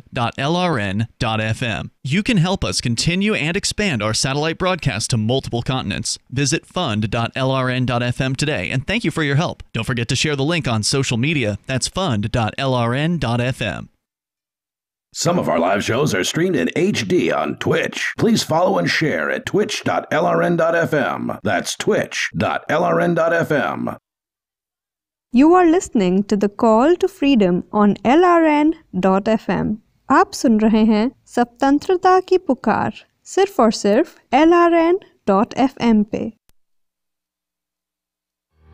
Been there, done that, messed around. I'm having fun. Don't put me down. I'll never let you sweep me off my feet. I won't let you in again. The messages I've tried to send, my information's just not going in. Burning bridges shore to shore. I break away from something more. I'm not turned on to love until it's cheap. Been there, done that, messed around. I'm having fun. Don't put me down. I'll never let you sweep me off my feet. This time, baby, I'll be Bulletproof. That's right. Welcome back into the Call to Freedom here on LRN. Ari is just looking at me like, okay, where's this going? You never play anything this wordy. And I'm like, yeah. It's because the I Big was. Connect one is pretty wordy. Yeah. But I was not in that way. I was busy for a minute. I had to step away from the studio area for just a moment. And, you know, usually I use the time between the commercials to find the absolute best version of anything that we play, and instead it was Which is why we now have an improved Mega Man 2 Watley Stage 1. That's right, that's right. And then this came, I was like, let's just cross our fingers that there's no F-bombs, because I totally didn't preview any of these. But I gotta do something. Like your typical pop song, so they LaRue's pretty awesome. Well, the remixes of LaRue are pretty awesome. I've never heard her music that wasn't done by a DJ, so it's probably terrible when it's not DJ. A lot of those songs are like, when you listen to the original, it's like a slow song. It's like a ballad, you know, with like mopey crybaby music in the background, and you're just like, what is this fresh emo garbage? Yeah, I don't listen to any of that. Anyway, Monero will be the first $1 billion crypto to implement bulletproof technology. Highly anticipated technology designed to make blockchain privacy features more scalable will be tested in the wild soon, named Bulletproofs. The tech, which was invented by cryptographers Benedict Bunz and Jonathan Boodle, promises to dramatically decrease the weight of confidential transactions. And on Thursday, October the 18th, privacy-oriented cryptocurrency Monero will put that to the test. The first major cryptocurrency to deploy the technology, Monero's been focused on how to implement bulletproofs for a year now, in an effort to cut the size of its confidential transactions by 80% at the least, as well as dealing with the scaling setbacks inherent to most blockchains. Monero comes with additional privacy layers, which are heavy to compute and unruly to store. Those scaling setbacks are false, by the way. They're caused by block size definitions that need to be abolished. Well, the scalability and then you can scale the blockchain as much as people's GPU and ASIC power can allow, instead of having these arbitrary limits defined onto them to benefit the miners at the expense of the people trying to make transactions. But hey, what do I know? Right. Says the first major cryptocurrency, blah, blah, blah, blah, blah. Where were we at? Oh, yeah. The scalability of confidential transactions have been a significant hurdle for the billion-dollar blockchain, with users long suffering high transaction fees as well as an ever-increasing cost of storage for running a full node. Speaking to this, pseudonymous Monero cryptographer Sarang Nothur, who assisted with the bulletproof integration, said, "Blockchain bloat, definitely an issue for Monero." Well, no, it's clearly not bloat if it's that expensive to use. I mean, like any sort of supply and demand and quantity equilibrium, as something gets more expensive, people are less likely to do it. So that would certainly apply to blockchain. I think the block size definition is a really interesting psychological study of people just doing things because other people did them. Like, we do have that study of the woman going into the doctor's office and standing up every time the bell was ringing because that's what everyone else did. And you fast forward through a few pretend generations later and everyone's standing up for the bell and nobody has any idea why. It's just what they're doing because they just saw other people doing it. Herd mentality. That's what we're supposed to do. Yep, herd mentality. And that's why we have block size definitions in every single cryptocurrency now, instead of letting processing power be what decides the size of a block. Yep. Which would, be the market solution. You know, it's funny. There's a line in Quran that specifically talks about this. About blockchain technology? No, about doing things because you saw other people doing it. Like that's. I mean, if Bitcoin jumped off a bridge, would you do it too? Ignorance and folly is to do something not for no other reason than you found your father doing it. Like, why do you do this? I don't know. My dad did it. Okay, but why do you do this? Why do you take half the food in your house and put it in front of a stone statue while your family is hungry? Well, because my father did it. Yeah, but why do you do it? Because my father did it. I saw everybody else does You're not answering the question. But you, as an individual, why do you do it? The correct answer would be because I saw my father doing it and I lack the intellectual capacity to ask myself, why am I doing this? Yes! So Monero, why do you have block size definitions in the first place? Because Bitcoin does it. Exactly. If you're entering into these bottlenecks, because all of these anonymizing features are taking up 80% of the block. Yeah. Why don't you have larger blocks? And by that I don't mean we need to increase the block size to 8 kilobytes like what Bitcoin did or Bitcoin Cash did, whichever freaking one did it. It was a band-aid solution. It was the same exact thing. Okay. We're creating this. We have all of the traffic in the state of New York filtering through this one bridge. Let's add a lane to it. How about don't define how many lanes there are in the first place? Just let people whip in and out as they please to get to where they're going, As many lanes as necessary. That was a horrible analogy. It was. But I think people got what I was trying to say. Basically, what it sounds to me like you're trying to say is, why can't some blocks be 3 megs and some blocks be 5,000 kilobytes? Like, why can't some blocks be... If the miner can confirm that many transactions and cram them into a block, then let them do it. For real. And let them make their money from that way. Oh, well, we got 10 transactions in this block. That's 10 transaction fees we get instead of, we can only get 2 transactions because some programmer said so. Yeah.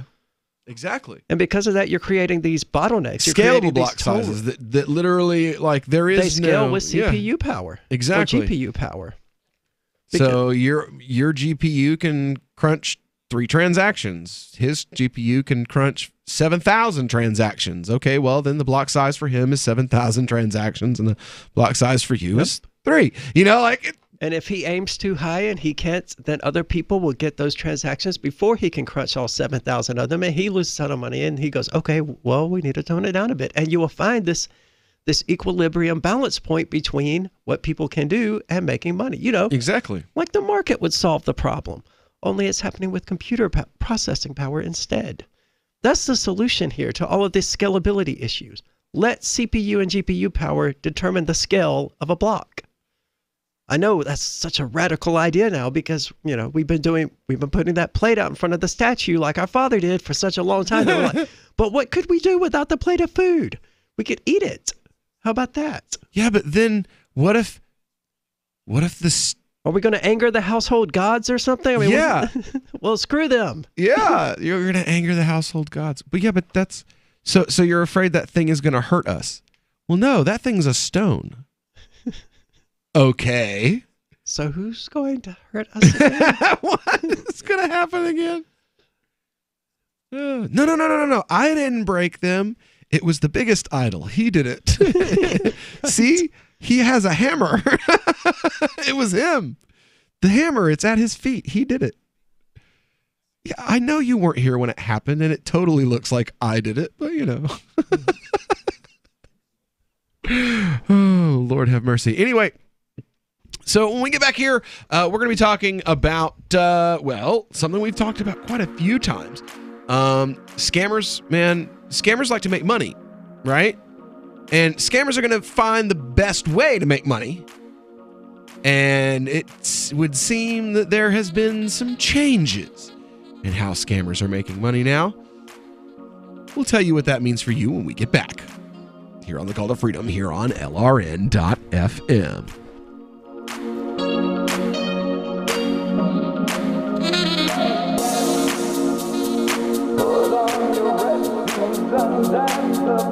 Radio is the most personal of mediums. I exist right now in your head. If you listen to Free Talk Live regularly, you know me. Free Talk Live is on more than 160 radio stations around the U.S. and has been downloaded on every continent around the world. Hundreds of thousands of listeners with ad packages from $600 a month to $6,000 a month. Imagine what we can do for your business, project, website, or idea. Email me, mark@freetalklive.com. I've been told no in many different ways. I give you an order and you're going to obey it. George, you can go this way. You can do that and you have to leave here. You cannot bring signs into the rally. Walk with me. Well, I'm comfortable here, actually. Whoa. Hey. Who do you think you are? Excuse me. There is no video and audio allowed in this office. No, I have work today. This is... You ain't going to make it. Wait a minute.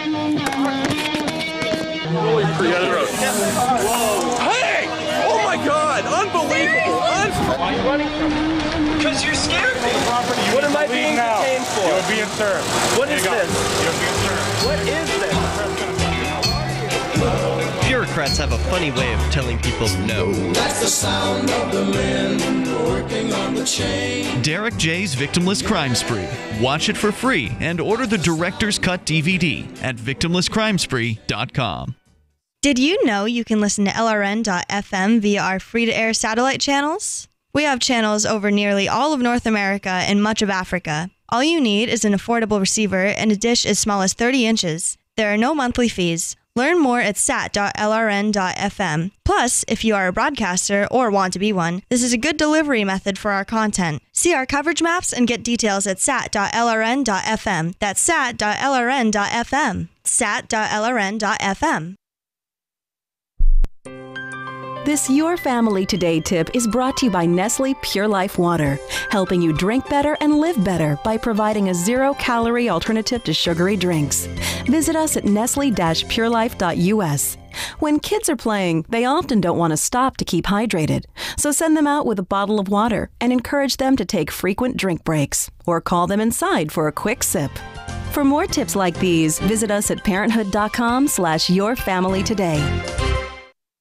Now that you've found the Liberty Radio Network at LRN.FM, you may want to help expose others to our great programs. To assist you in doing so, you'll find resources at promote.lrn.fm, including details on how to get a free bumper sticker, quarter-page flyers you can print out and distribute, banners for your website, as well as files that will allow you to make your own custom banners and graphics. Visit promote.lrn.fm and help bring new listeners to the Liberty Radio Network. That's promote.lrn.fm.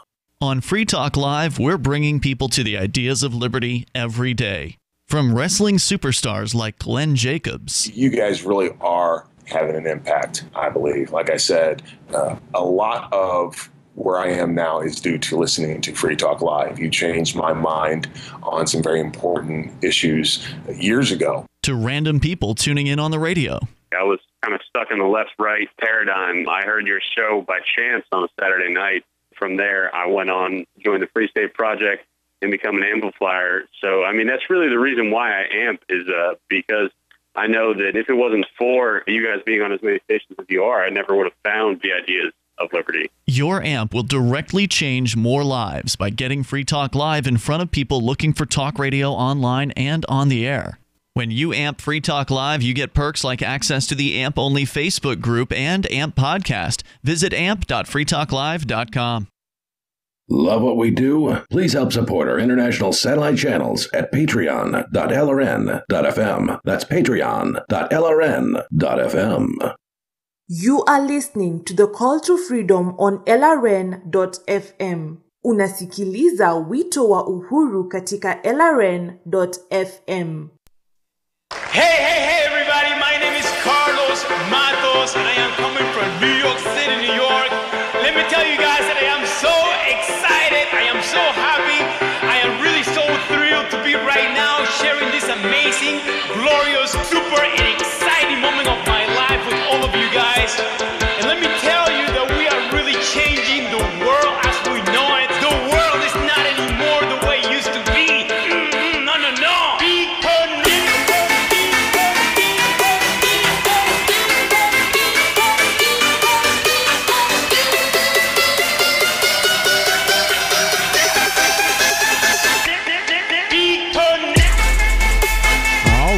Welcome back into the Call to Freedom's Crypto Hour, the final segment of this Wednesday afternoon drive home broadcast of the Crypto Hour on our Call to Freedom here on LRN.FM.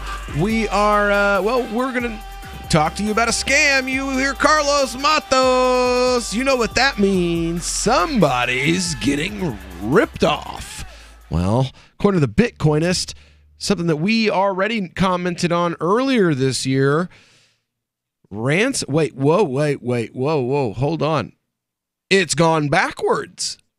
Ransomware retaking the crown from cryptojacking as cyber criminals' favorite weapon. Shocking. For real, yo. Like before, it's so it was easy to prevent a ransomware attack, though, from having any sort of impact on you. All you have to do is back up your files. Yeah. Even just do it once a week. And voila, you take all of the teeth out of ransomware. Yeah. The word didn't come to me. Yeah, I know. But before we were commenting on the fact that cryptojacking was becoming the new thing. Well, I mean, technically, I no longer do IT work in the field. So I could be wrong. But as of 6 months ago, absolutely. Not even 6, 3 months ago. Yeah. Ransomware was fading out, being replaced by servers being infected with miners. According to VentureBeat, Malwarebytes reports that cyber attack against businesses increased by 55% between the second and third quarter of 2018. In its quarterly Malwarebytes Lab Cybercrime Tactics and Techniques report, the California-based firm declared that malware attacks experienced a resurgence in quarter 3 after lower incident reports in the first half of the year. The attacks appear to be more sophisticated in nature now, though, with a plethora of creative and hard-to-solve attack vectors. Malwarebytes also declared that hackers focus mainly on attacking businesses rather than consumers. with only 4% increases in attacks against the latter group between the second and the third quarters of this year. Banks appear to have borne the brunt of the ransomware attacks, with 40 new variants emerging in the third quarter of the year. Hackers have also attempted to introduce Trojans into business networks in attempts to steal valuable corporate information. However, Malwarebytes reported a decrease in cryptojacking attacks during the same period. According to the firm, malicious cryptocurrency mining exploits dipped about 26% in quarter three. Throughout the first half of the year, though, cryptojacking dominated the discourse surrounding cryptocurrency-related cyber threats. At the time, several studies revealed that it had upstaged ransomware attacks as the most prevalent form of crypto-enabled cybercrime. Consequently, several stakeholders enacted policy changes and took steps to combat the menace of cryptojacking. Web browsers like Chrome doubled down in the fight against malicious virtual currency mining by banning scripts and extensions that enabled such activities. Regarding the fight against cryptojacking, the Malwarebytes report said, staying safe from miners has never been easier. As a result, a year-long onslaught of cryptocurrency mining, many vendors now specifically target mining software as potentially malicious. Consumers should be less worried about getting infected with miners and more concerned with banking Trojan horses and spyware. Furthermore, many materials have been released online educating people on how to detect the presence of cryptojacking exploits. Plus, you have shows, well, not shows, you have us always out here letting people know, like CoinHive, it sucks. Yeah. It's coming for your munties. Yeah, they really need to get that under control. They do. I mean, they're letting their name be destroyed. I wouldn't go near CoinHive right now. And it's solely because they don't seem to be doing anything about the sheer volume of people who are using it illicitly. I'm surprised there isn't more effort to infect miners. Mining equipment. Well, miners would notice pretty quickly, I would think. That their money's going somewhere else? Yeah. Somewhere else. Where? I mean, it's ideal, and it's fairly ingenious. I wouldn't encourage it, and I would certainly never do it. I actually was, one of the few times I was ever offended was when one of my previous coworkers asked me if I had ever installed a miner onto one of our servers that we managed. But it's fairly brilliant. Most of these servers, by and large, they just sit there being servers. It's not an extensive usage of the CPU. Most of them don't even have a GPU, but you have CPU mineable coins out there and things like that. So you hijack one of those, which is way easier in the real world than it should be. Oh yeah, and you just install. I mean, it takes like 5 clicks. Install a Ravencoin miner. Don't use Ravencoin. Ravencoin's good, but install the miner, input your wallet address, and then just sit back. You have a server out there mining for you, and it's so rarely checked in on, and the server is so rarely utilized to any degree that would require the CPU that it's likely to take at least a month before any IT person goes, whew, our server's kind of slow. It may even take longer if they're not on top of things. Yeah. And that whole time it's just going to be paying you coins. Yeah, but that's it though. Once it's caught, oh yeah. It's it. That you'll never. I think that's what it was that we had a rash where a lot of these people, because crypto was in the news, suddenly people were like, oh yeah, and they're like, oh wait, whoa, they were mining they're all the computers on the third floor are mining cryptocurrency, so. I think that we just the first 2 quarters, it was just that awakening, I guess you could say. It wasn't that there was a ton more of these cryptojackings. It was I think there probably was, though. It was that. I think it was just that initial.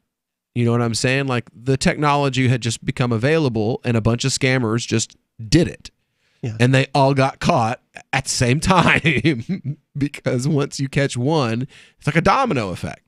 Yeah. So I'm trying a good to IT think administrator. I'm trying to think of another criminal racket that happened. All of a sudden there were all of these people who had committed this crime. Yeah. Everyone's I'm a not criminal. even sure how much. I'm not even sure how much of a crime it is. Sure, it's unauthorized access in the server, but the server authorized it. Does or does not the server have the authority to authorize access to it? I think that's the question our courts are ultimately going to have to answer, because, playing Minecraft, people did attempt to sue other people for griefing, but they're following the rules of the game. By hacking into the server, they are following the server's literal rules. They may be doing it in a way that the average person wouldn't expect or anticipate, but they are still acting within the parameters of that server and getting authorization for it. However many backdoors they have to go through, the server is still, by any technical measurement, allowing it. So who has the authorization there? Because I'm not sure it really counts as trespassing if you hack into a server. Very true. Very true. So anyway, when we no, we're not there yet. That's an interesting question. I'm going to have to spend some time thinking about that. We should talk about that Tuesday when Chris is here. Yeah? Yeah, because he and I have differing opinions on it. Well, Always. He believes that code can be written perfectly, and I would say that, some sort of backdoor will always exist, and it's just a matter of finding it. Yes. Agreed. Totally agreed. Yeah. There's no code that you can write that can't eventually be cracked. Right. It may take time. It may even take new technology. But someone cracking that code is, by definition, operating within the parameters of what has been coded. Even if they're doing it in a way that the people who coded it didn't anticipate or didn't want. Right on. Very curious. All right, well, when we get back here on the Call to Freedom, we were going to have a conversation about projection. That's right. Projection. So, yeah, right. You're like, oh, wait. Me rambling on about that crap was the end of the crypto hour. I'm so sorry, everybody. Yeah. All right. Well, we'll be back with the last hour of this Wednesday Drive Home broadcast when we get back right after this.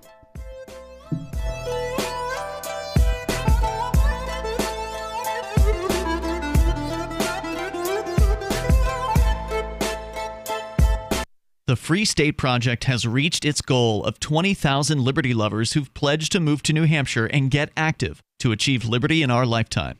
Perhaps you're trying to figure out what part of New Hampshire should be your destination.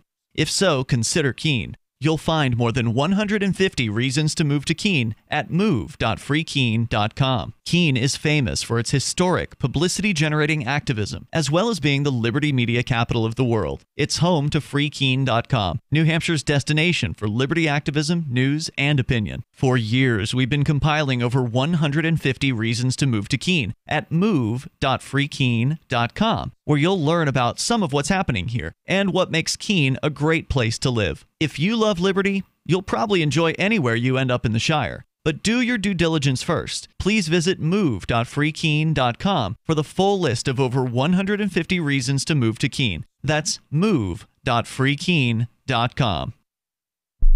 LRN.FM is proud to announce our official listening apps for Android and iOS devices. Now you can easily tune into our streams anywhere, anytime on your smartphone or tablet. Just visit apps.lrn.fm or search for LRN.FM in the Android or Apple app stores. Please download, rate us 5 stars, then share the link on your social media and let your friends and family know how you're listening to LRN.FM. Download it now, free at apps.lrn.fm. What do you shop for that you could otherwise buy at Amazon? Pretty much everything, right?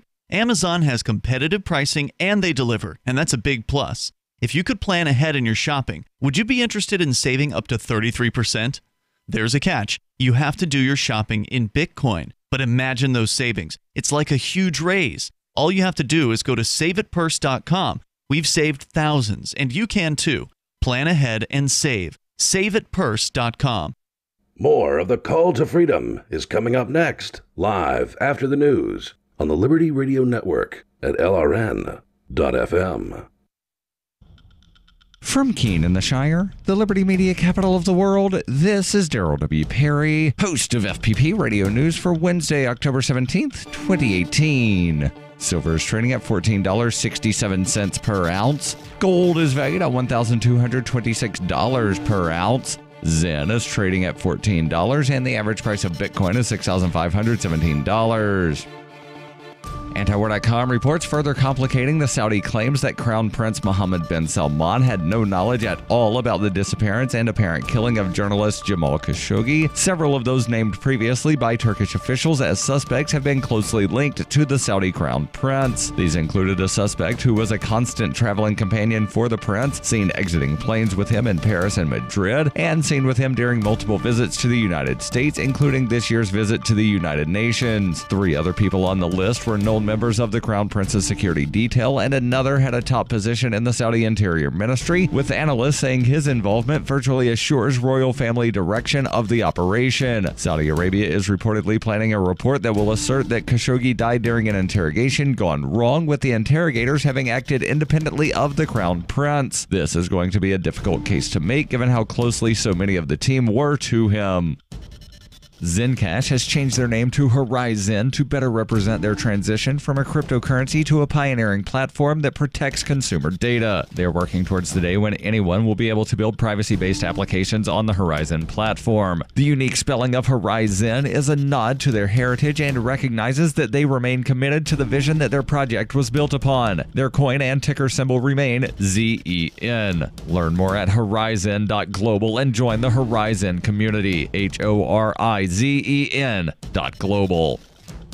Reuters reports more than 1,000 people were still missing on Wednesday, a week after Hurricane Michael flattened communities across the Florida Panhandle that killed at least 27. Teams made up of hundreds of volunteers from the Houston-based Crowdsource Resource Rescue Organization were searching for more than 1,135 people in Florida who lost contact with friends and family, according to Matthew Marchetti, co-founder of Crowdsource Rescue. Marchetti said most of those missing are from Panama City, and many are elderly, disabled, impoverished, or lived alone. Florida officials have not given a number for how many people are considered to be missing. Those who are missing may be with relatives or friends, but not necessarily presumed dead. Debris, downed trees, and downed power lines have hampered access to stranded people, but Crowdsource said a number of its missing persons reports resulted from widespread fault and power outages. The death toll includes 17 in Florida, 1 in Georgia, 3 in North Carolina, and 6 in Virginia, according to a Reuters tally of official reports. Officials said medical examiners were determining whether another 4 dead in Florida were due to the storm. Michael slammed into the northwest coastal strip of Florida last Wednesday with top sustained winds of 155 miles per hour, unleashing a surge of seawater that demolished homes. About 35,000 Floridians have called FEMA seeking help, and the agency has already approved $1 million in assistance for people in those 12 counties, according to spokesman Ruben Brown. FEMA has distributed about 4.5 million meals and more than 5 million liters of water and 9 million infant and toddler kits. In Mexico Beach, Florida, which took a direct hit, the number of people missing dropped to 3 on Tuesday, according to Rex Putnall, a city councilor. A day earlier, the number of missing was at 30. The town of 1,200 residents had reported 2 fatalities as of Monday. Nearly 163,000 homes and businesses remained without power in the southeast, with residents of battered coastal towns forced to cook on fires and barbecue grills. At least 80% of customers in 3 mainly rural Florida Panhandle counties were without electricity on Tuesday. Officials said it could be weeks before power returns to some. Countless others in the region's backcountry have struggled for days without running water or sanitation, awaiting help from authorities. Some have been camping in tents with the belongings they were able to salvage. The state government is distributing ice, water, and about 3 million ready-to-eat meals. Marchetti said the surge has been hindered by spotty cell phone coverage in the devastated area, though authorities are making progress in restoring communications. Many residents have expressed frustration at the slow pace of recovery of wireless networks. FCC Chairman Ajit Pai on Tuesday called for wireless carriers to waive bills for customers affected by the storm.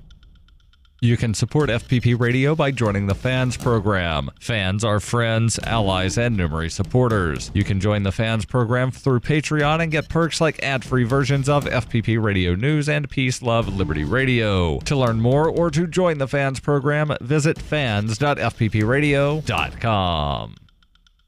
This has been FPP Radio News. Online at fppradio.com. This is the Onion Week in Review. A study published Friday by the University of Minnesota found that mosquitoes have no physiological reason for biting humans, with researchers noting that the insects feed exclusively on pollen and seemingly only suck human blood out of spite. According to our findings, mosquitoes usually spit out the blood after a bite. They just really enjoy ruining outdoor activities and spreading deadly diseases. Researchers added that mosquitoes often bite a variety of vertebrates besides humans, including baby pandas, koala bears, and very small puppies, all for fun. And in tech news, a new Visa talking credit card urges buyers to go for it. Come on, buy it. You know you want it. In other news, the utterance of a secret password grants customers access to a long-rumored 18-inch Subway sandwich. It's easy to tell what an area man would look like as a skeleton, and a longtime teacher retires without changing a single student's life. This week's scheduled interview with the surly and forlorn Matthew Modine was cut for time and is doomed to never be seen. For more, visit theonion.com/newsbeat. You are listening to The Call to Freedom live on LRN.FM.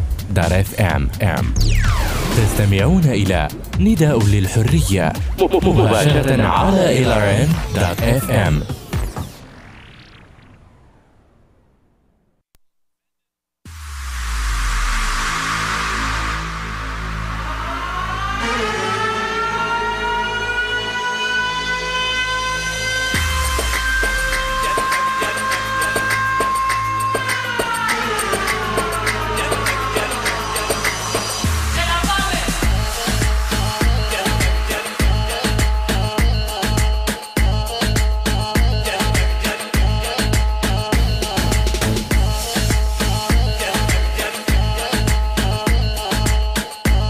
Welcome back into the final hour of tonight's live drive home broadcast of the Call to Freedom here on LRN.FM. We are broadcasting live from our Horizon.global studios. Now, Zencash recently rebranded to Horizon.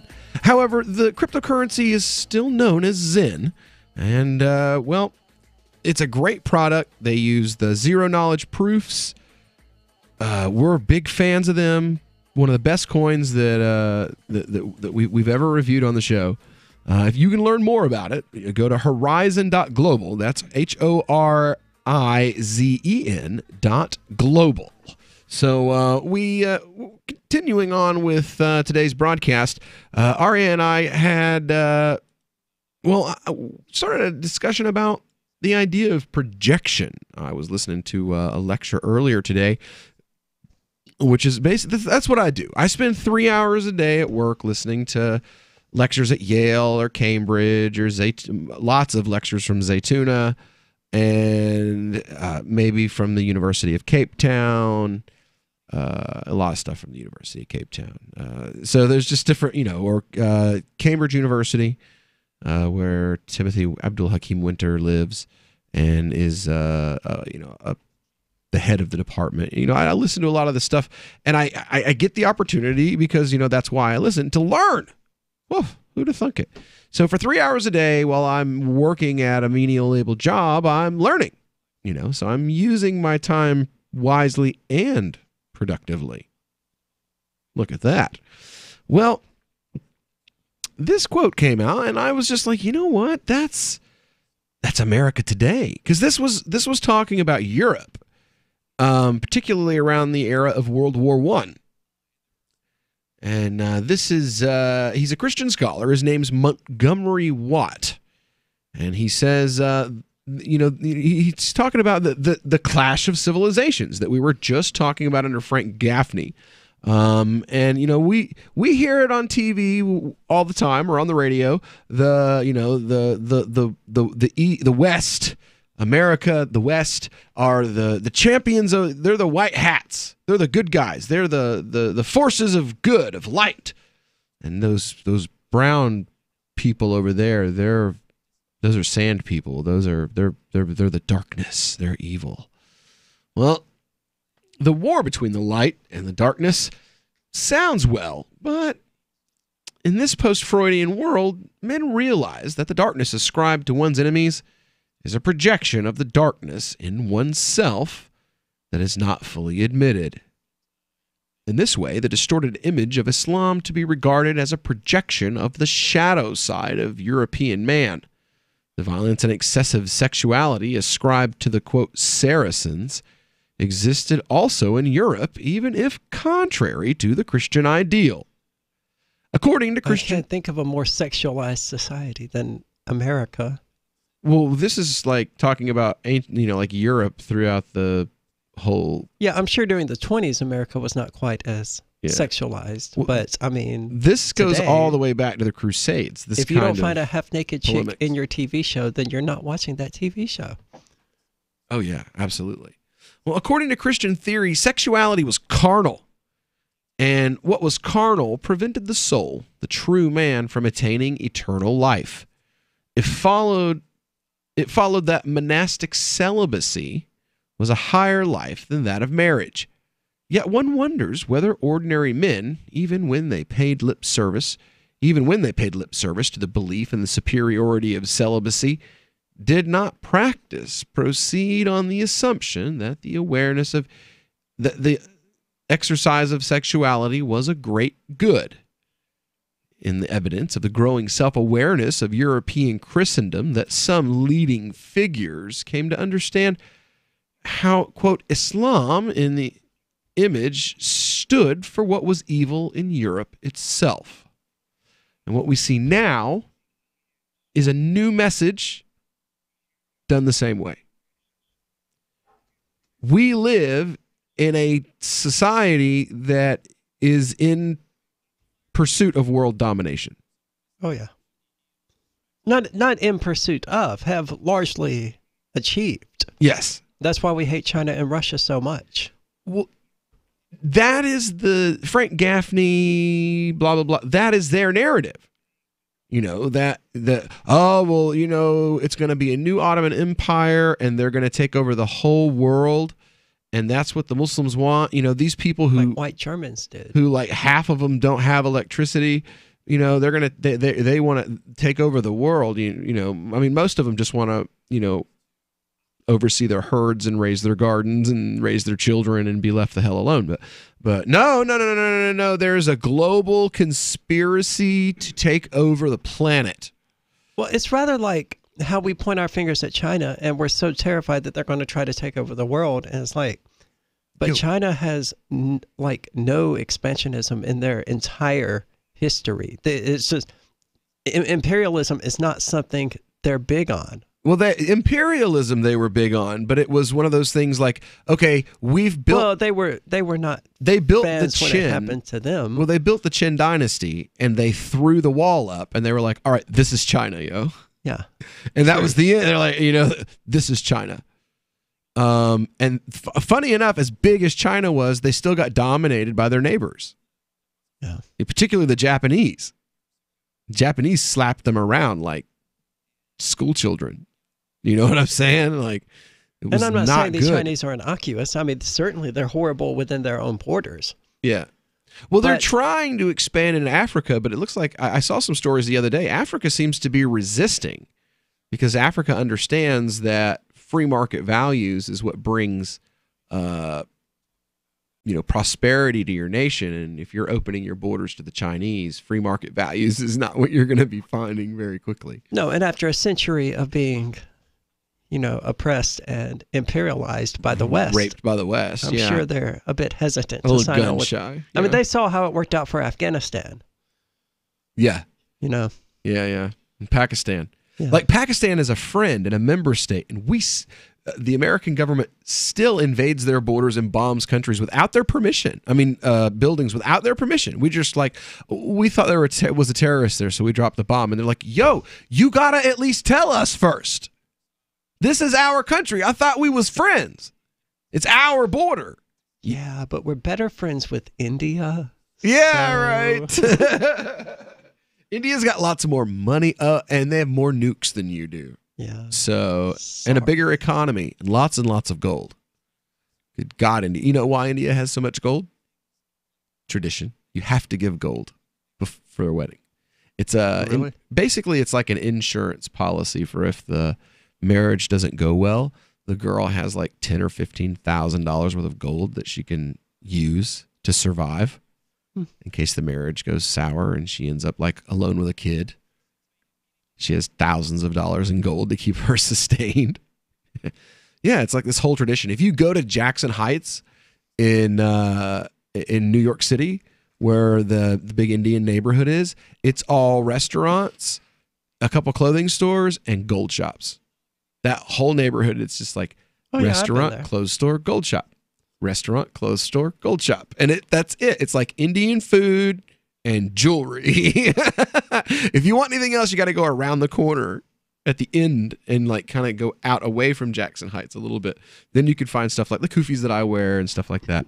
But anyway, so when we get back here, we're going to continue on with this discussion of American foreign policy and projection when we get back here on the Call to Freedom here on LRN.FM.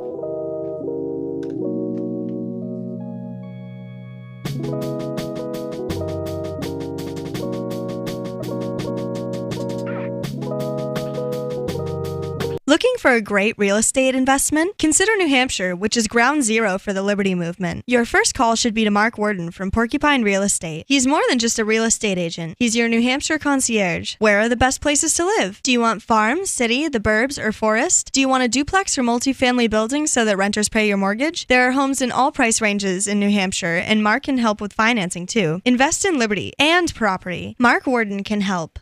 PorcupineRealEstate.com. This is Michael Dean from the Freedom Fiends. I've run websites since 1996 and have used over a dozen web hosts in that time. AgristHosting.com is the only one that hasn't broken my heart. Agrist Hosting's uptime and service is stellar, and their DDoS mitigation is the best I've seen. That's important because if you tell the truth in this world, you'll ruffle feathers. And some people will try dirty tricks to silence your voice. No matter what the haters hit us with, Agrist Hosting keeps our websites online. If you have a mission-critical commercial presence or a world-changing activism site, you cannot tolerate any skullduggery. So go with AgristHosting.com. Have a WordPress or blog site, but you're not satisfied with performance or uptime? Or just want raw hosting? Want to pay with Bitcoin? Agrist Hosting specializes in high-performance hosting with personalized service. Go to AgristHosting.com and click on the button that says Get Hosted. That's AgristHosting.com.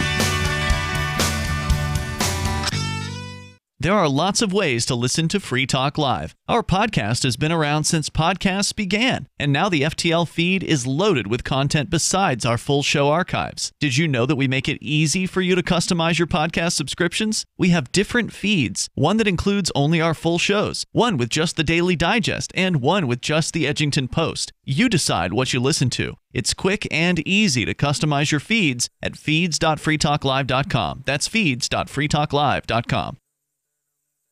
Are you tired of governments murdering people around the world? Stop using their money.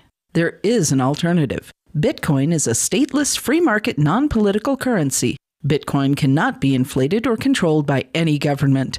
By using their money, you are helping the state. Stop doing it. You have an incredible alternative available now. Learn it, use it, spread it. Get started with Bitcoin at bitcoin.com. That's bitcoin.com. LRN.FM now has a Discord. Discord is a free text and voice chat platform, and we now have our own server with a bunch of channels at discord.lrn.fm. You can join other listeners as they chat about various things during our live shows, or anytime, day or night. Discord software is available cross-platform, so you can have it on whatever device you want and take your chats anywhere. Join our Discord at discord.lrn.fm. That's discord.lrn.fm. We have some good news. The indictments against Ross Ulbricht in the District of Maryland were dismissed with prejudice, meaning they can never be refiled. This is especially good because those indictments contain the only charge ever made that Ross engaged in murder for hire. This was a serious allegation that Ross Ulbricht denies. It was never prosecuted or ruled on by a jury, but was trumpeted by the federal government and the media as if it were proven fact. The Maryland court held these indictments for almost 5 years, poisoning Ross's case and leaving him under a cloud of unproven allegations. As explained in Ross's appeal to the Supreme Court, the fact that the judge used these allegations to give Ross a draconian sentence of double life without parole violated his Sixth Amendment right to a jury trial. Judges are required to issue sentences based on convictions decided by a jury, not unproven allegations never even charged at trial. Although this is a positive development, the dropped indictment will not set Ross free. Now, a presidential pardon is Ross's only hope of freedom. Sign the petition at freeross.org. freeross.org. Now you can follow LRN.FM on the decentralized Mastodon social media platform at toot.lrn.fm, toot.lrn.fm. This is Angel Clark, and you're listening to The Call to Freedom on LRN.FM. ورقم بطاقتي 50,000 وأطفالي 8 وتاسعهم سيأتي بعد صيف فهل تغضب؟ سجل أنا عربي. All right, welcome back into the Cult of Freedom here on LRN.FM, broadcasting live from our Horizon.global studios. We are having a discussion about, well, it's just what people do. We all do it. It's what they poorly considered do. I mean, those who face the demons within themselves are aware when they are projecting.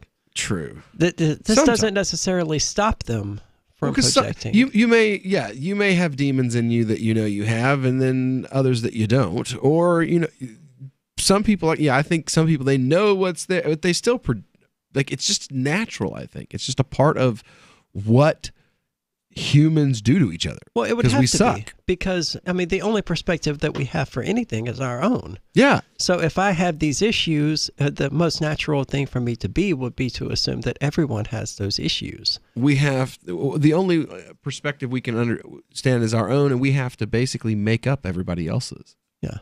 And we use our own as the baseline for doing it, because we have no other baseline. It's unfortunate. Ouch. Ouch. That's what it is to be a subject, to be a person with a perspective that is limited to the person's perspective, I suppose. Well, because we can't see through any eyes other than our own. We can't live through anyone else's body but our own. Not yet, anyway. Well, I doubt we'll ever be able to. I don't know. Isn't that kind of the end-all be-all of virtual reality, is to be able to experience reality from someone else's actual perspective? Yeah, but you're still ultimately having that experience filtered into your human body. Okay. Or into your human brain. Okay. Which is an interesting thing in its own. Why do I always do that? Being John Malkovich kind of thing. Yeah. That was probably one of the my wife still hasn't seen it, I don't think. Seen what? Being John Malkovich. I haven't seen it either. What? Yeah. Oh, we have to fix that. Have you seen The Room yet? No. Nuh-uh. Yeah, I have not seen it. No way. Oh my God, we gotta fix that. I own it. It's really hard to get your hands on a copy, especially since they made the movie about the movie. It's like the worst movie ever made, yo. Worse than like Birdemic. Shock and Terror. Is awful. Terrible writing, terrible acting, terrible. I don't know. Birdemic is pretty bad. Imagine if like an entitled foreigner came to the U.S. That's exactly what happened with Birdemic. Right. Written and directed by this Chinese dude who he just had this message about global warming that he felt had to get out there. This is weird. This movie is weird because the guy, like, no one really knows where he's from. He just has this accent that's kind of it's like just generically European, you know? And they're like, oh, he's Italian. He's like, I'm not from Italy. And they're like, well, these no. I'm from New Jersey. Like, no, you're not, yo. You ain't from New Jersey. You lie. But he completely self-financed the movie, and like even had his own toilet installed, not porta potty, toilet. His own toilet installed on the set. Like crazy. He insisted that people be able to see his butt. They're like during the sex scenes. So the sex scenes, it looks like... So he starred in his own movie as well? He wrote, starred, and directed. Okay, the Birdemic guy did not go as far as starving. He got some other blocks of wood to do it. He was the lead. I do have to see this. Oh yeah, it's great. Like Plan 9 from outer space level of bad. Yeah, worse, yo. I'm telling you. And the guy paid for the whole thing himself. And it was. He says he meant for it to be like a commentary on something or whatever, No. What happened was you accidentally made the funniest movie that was ever made, ever. And you didn't mean to. But that's how it turned out. And it's like the best cult film I've ever seen. It's like $100 and some odd a copy on Amazon. I found a copy for cheap, but on Amazon now it's like over $100 for a DVD. One. I was like, you people are crazy. Yeah. Interesting. But it's just this weird guy. Nobody knows where he's from. He has a weird name. And he needed a toilet and for people to see his butt in this movie? No. He needed his own toilet because he didn't want anybody using his toilet. And he thought that America needed to see his butt. And that America wouldn't like his movie if they didn't get to see his butt. So the sex scenes look like he's making love to like the area between her belly button and her sternum, and it looks super awkward to the point that when they filmed the second sex scene, they didn't film the second sex scene. They just used clips from the first one because nobody wanted to, because the girl was like, no, I'm not doing that again. Yeah, I'm not doing that again. So what is this movie about? Some guy got broken up with, so he wrote a movie about how the girl was the devil incarnate. Basically, he's like, so is it like it's not about him. Like a misery thing? No, it's not about. It's supposedly it's not about him, but when you watch it, it's totally like. Because he starred in it. So, yeah. His character is like, oh, he's the greatest thing ever. And he has a great job and everyone loves him and everyone likes him. And he's everyone's favorite customer. And and the mother-in-law thinks he's the best and blah, blah, blah, blah, blah. And she's just this stupid that just doesn't understand what she has. And she throws it away by sleeping with my best friend. So, like, you see the narrative is like, yo, you're an immigrant. You came here. You got screwed over by an American blonde. It happens, yo. Get over it. No, I'm going to spend $11 million making a movie about it. He spent $11 million of his... Something like that, yeah. Oh, well, see, Birdemic cost like $175,000. And the dude did use his own money to make it. Or $4 million or something. He spent a buttload of money on it. I'll watch The Room with you, but you've got to watch Birdemic with me. Okay. Because it's so bad. We're so off the rails. I love it when this happens. Anyway, when we get back, we're going to talk about, hell, who knows? We might continue on with our actual conversation, or we might talk about video games. You never know with us. We'll be back with Nerds on Fire. Call to Freedom here on LRN.FM.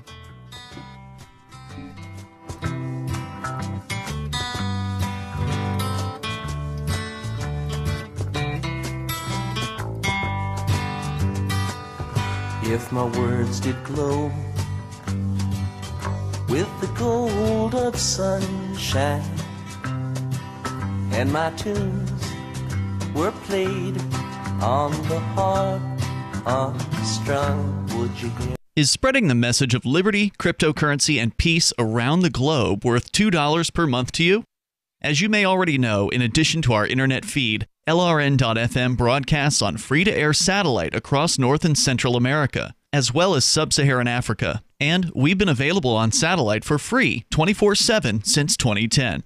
The LRN.FM free-to-air satellite signal is reaching some of the most oppressive regimes in the world, and there's no doubt our ideas are making an impact. You can learn more about the channel's impact by watching the 3-minute video at fund.lrn.fm.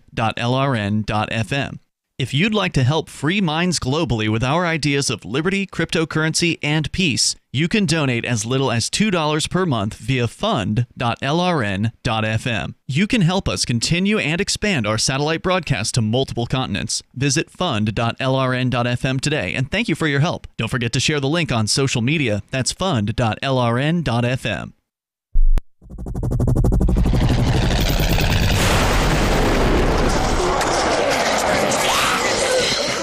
In Survivor Max 2, School Bites, Max must scavenge through a wasteland swarming with the undead. Desperate to find the medicine he needs, he discovers a community of survivors at his former school. Has he finally found the safe haven he's been looking for, or will he discover that school bites? Look for Survivor Max on Facebook, read reviews on Amazon, and read Chapter 1 at survivormax.com. A Rasmussen poll reveals that nearly all American voters share a deep fear of botching another election, with most voters admitting that selecting candidates for public office is something they're historically just not particularly good at. I really hope I don't completely fuck things up as usual, but you never know. Things do happen. According to the poll, 3/4 of voters said Election Day panic would cause them to base their vote entirely on hearsay, while 93% acknowledged that they only recognized names of local candidates from signs along state highways. In Cedar Rapids, Iowa, stunned friends and acquaintances expressed shock and disbelief when a body found in the woods turned out not to be Justin. Local residents found the naked corpse draped over a tree stump Saturday, and as news spread, many found themselves struggling to comprehend how it wasn't Justin lying dead in the forest. I heard the news, and I still can't come around to it. I just can't imagine that it's not Justin there lying dead in the woods. Are they absolutely sure it's not him?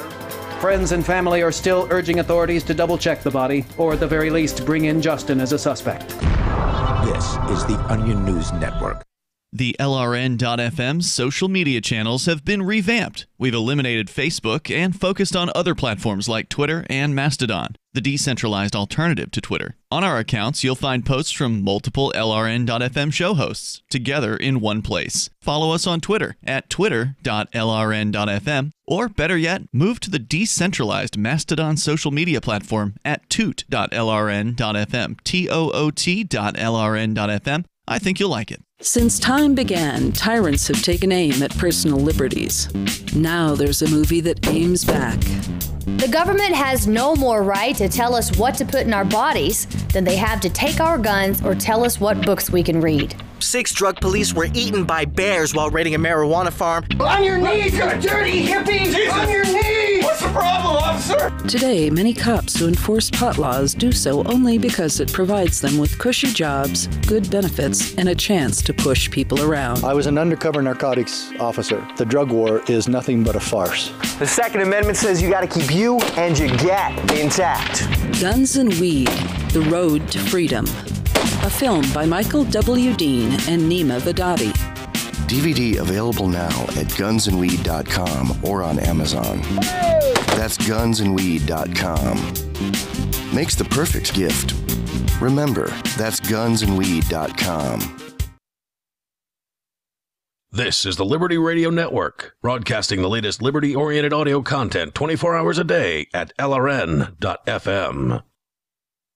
You're listening to The Call to Freedom on LRN.FM. تستمتعون إلى برنامج نداء للحرية مباشرة على LRN.FM.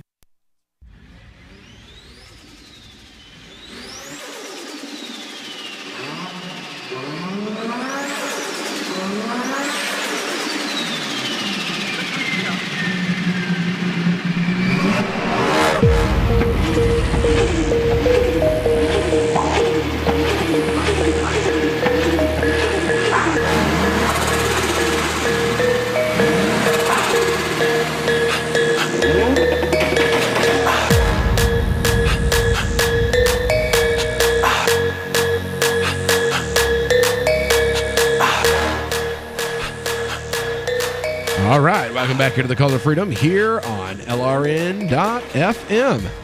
We were discussing this week's libertarian drama off the air, and no, we're not going to talk about it right now because then we can't talk about it on Friday. But yeah, I won't be here on Friday though. Oh, that's right. We're not doing the show this Friday because you're not going to be here, and I'm not going to have Tom or anybody else. So we can do it Thursday though. Yeah, we'll do it Thursday. I was looking, all right, we can do it Thursday though. Because there's so much. Oh my God. Yes, definitely. So much. Anyway, so this, I love this. The headline here is so funny. Saudi Arabia can't believe that it's getting so much blowback over an assassination. Right? Because I mean, Israel does it and like nobody bats an eye, and they do it like they steal American passports. Like the last time it happened, they stole American, British, and Australian passports. They used stolen passports to assassinate a state official in a Dubai airport. And nobody really, they were like, what can you do? It's the Mossad. They do what they want. Yeah, but see, these Saudi Arabians, they're Muslims. Yeah, So, right? It's totally different. Bin Salman's like, what the hell, yo? What's going on here? Like, I'm a part of the big three, am I not? Like, it's America, Saudi Arabia, Israel. Like, have I not licked enough taint to get the opportunity to sit here and be at the table with you? I mean, how deep do I have to eat Israel's butt crack in order for you to tell me that I get to sit at the table? Because I'm sorry, telling you got to me get one of those kiss operations, man. I'm sorry, man. You get, oh God. Oh yeah. Anyway, so Saudi Arabia is saying, you know what? We don't mind if you park your aircraft carriers in our ports while you bomb Iran. I mean, we kissed Israel's butt as deep and hard as we could.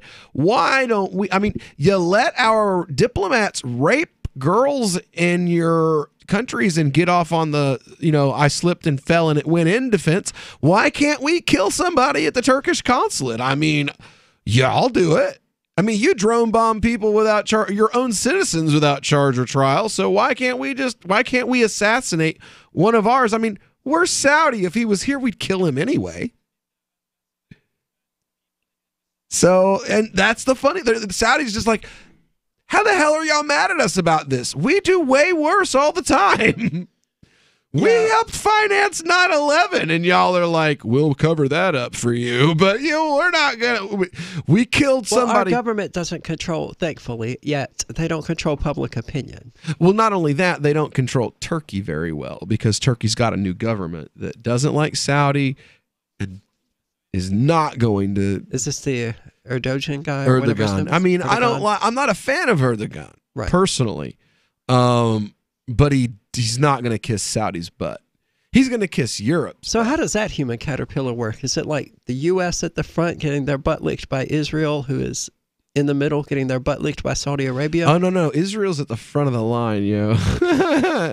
So Saudi Arabia is licking our butt. No. Somehow they figured out a way to sew our butt and Israel's butt to Saudi Arabia's mouth and our mouth to Israel's mouth alone. So like it's like America, it's like Donald Trump.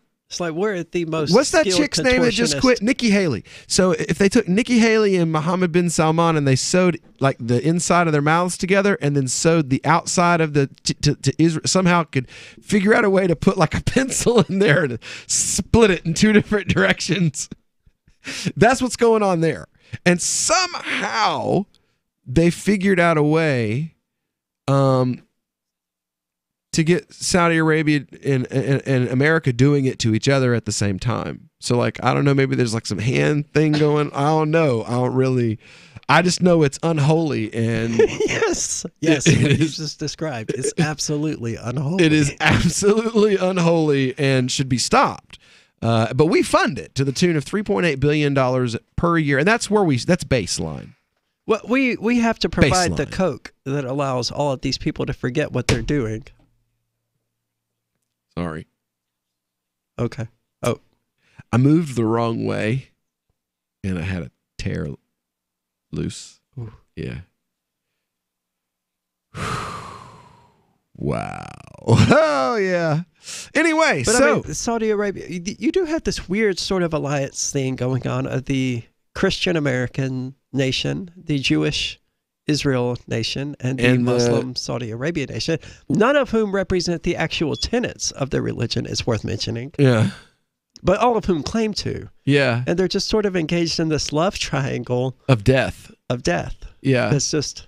Would they all get to kill anyone they want? Oh, well, evidently Saudi. Like, Saudi Arabia could create the greatest humanitarian crisis of the decade. Probably of my lifetime, maybe. Or at least this century. But they can't assassinate some guy that wrote a story about it. And they're just like, what the hell, yo? Like, you let us kill thousands of people. They're like, yeah, but you used American weapons for that, so we don't mind. But, like, you cut this guy up with knives and used bleach and put him in garbage bags. And That stuff all came from China. Because America doesn't make any of those things anymore. we make Hellfire They missiles. should have dropped a bomb on the dude. Yeah. And if they'd have Hellfire missiled the Turkish consulate, then, I mean, Turkey would have got mad, but they would have had, like, what are they going to do? Right. You know? Here's what you do, you know? You let bin America's Salman... not going to stand up to Saudi Arabia while Saudi Arabia is tonguing America's butt. No, well, I It's don't not know, gonna man. happen. Trump is talking tough. I heard he's talking tough. And then I heard that he's like, oh, bin Salman's innocent. So, like, I don't know. Like, his hands are too small for him to be tough. well, I mean, he don't even know what his view... It's normal Trump, you know, like, wall? What wall? I never said It's anything the wettest about a we've wall. ever seen from the standpoint of the water. Right? Oh my God! So anyway, this is not good. This is coming from Vice News. Crown Prince bin Mohammed bin Salman. I love how they say bin when it's Ibn. Mohammed ibn Salman, the son of Salman. Come on, man, it's not that hard. Wanted to be seen as a reformer. No, he didn't. The man who transformed the repressive Saudi regime into a modern, outward-looking state. Okay, that's totally... I guess they haven't been keeping up on the fact that all the female activists who were pushing for that he cozied up to at the beginning have all gone into hiding or been expelled from the country. So was it actually Osama bin Laden or Ibn Laden? Ibn Ala-ad-Din, because there is no Laden. Oh, it's Laden? It's Ala-ad-Din, Aladdin. Oh. Yeah, so they called him Osama bin Laden. I have a son, Shuaib. Shuaib's middle name is Ala-ad-Din, you know. But, yeah, they didn't want, Osama bin Aladdin. It makes him sound too nice. If you knew that, like, his name's actually Aladdin. Well, we thought he was pretty nice when we visited him in the hospital and brought him flowers or whatever the CIA agents did. Yeah. Other than arresting him for being on, the FBI's most wanted lists. And we didn't think he was too bad a guy when we were sending him weapons to fight the Russians. No, not at all. He was a pretty cool guy then. Mm-hmm. I think he's a pretty cool guy. He kills Russians and doesn't afraid of anything. Yeah. Till he's not afraid of you. That meme is so old. Till he's not afraid of you. All right, when we get back here on the Call to Freedom, we're going to continue on with tonight's episode. Got about, it will be time for our cannabis news segment. So don't go anywhere. We'll be right back. I love My Magic Mud. I drink a lot of coffee. I had stains on my teeth. Then I found My Magic Mud, and I was told it would remove stains. So I paid attention when I brushed the first time. My Magic Mud is black tooth powder, and the difference it made in my teeth in one application was noticeable. With 4, my teeth were as white as you normal folks out there. Please go to mymagicmud.com and buy a jar. There's 150 applications for $25. You can use Bitcoin, mymagicmud.com. Fact. The new NSA data center in Utah requires 1.7 million gallons of water every single day to operate. Billions of Fourth Amendment violations need massive computers and the water to cool them. That water is being supplied by the state of Utah. Fact. There's absolutely nothing in the Constitution which requires your state to help the feds violate your rights. Our message to Utah: turn it off.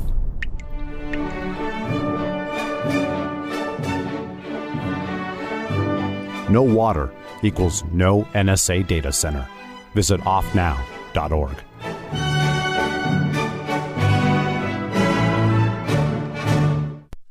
Imagine someone in your community getting in their car, turning on the radio, and hearing the Liberty Radio Network. You can make that vision a reality with your own micro radio station. Visit broadcast.lrn.fm to learn how you can put our programs on the air in your area. You can have LRN.FM running around the clock, and you can even add in your own local shows. Building a radio station is simple, but programming isn't. That's where LRN.FM comes in. Learn more at broadcast.lrn.fm. That's broadcast.lrn.fm. So you've signed the Shire Society Declaration and are planning your move to New Hampshire to be around more liberty-oriented people. Next, sign up for the Shire Society Forum at forum.shiresociety.com. There are a bunch of people there who are already in the Shire, and they want to meet you. If you're already in the Shire physically, you should also come by the forums. Remember, not everyone uses Facebook. New people are signing up for the Shire Society Forum every month, so drop in and say hello at forum.shiresociety.com.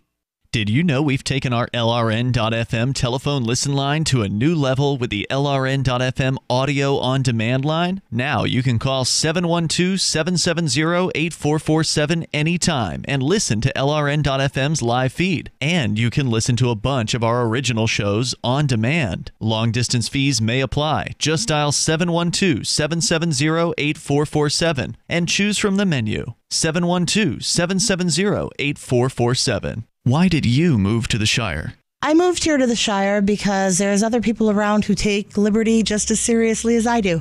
I moved to the Shire because I saw videos of people challenging authority and thought that I could get support myself. It called to me, like, do this right now. I wanted to be around people like me who got it. And once I got here, I knew there was nowhere else that I wanted to be. I've always wanted to change the world.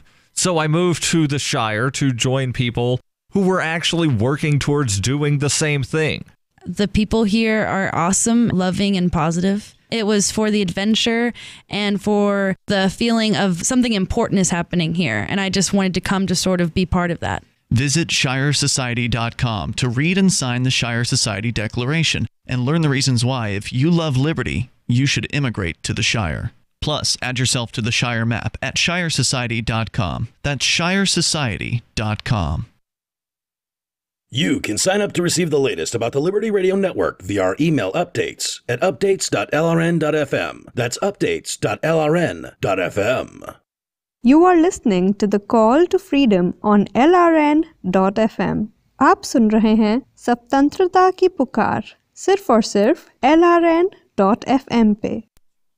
Let's focus our discussion first on marijuana, okay? Marijuana has a very distinct smell, okay? I'm going to pass around just a little tiny bit, and I want you all to take a smell so you know when someone is smoking marijuana near you.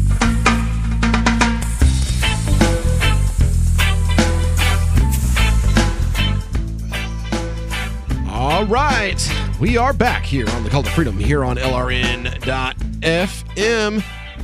We are in the middle. Well, it's the end of the show, guys. Last segment of the day. That means it's time for our cannabis news segment. Now, before I get into that, I want to update you guys. The Saudi Arabian government just wired the United States government $100 million.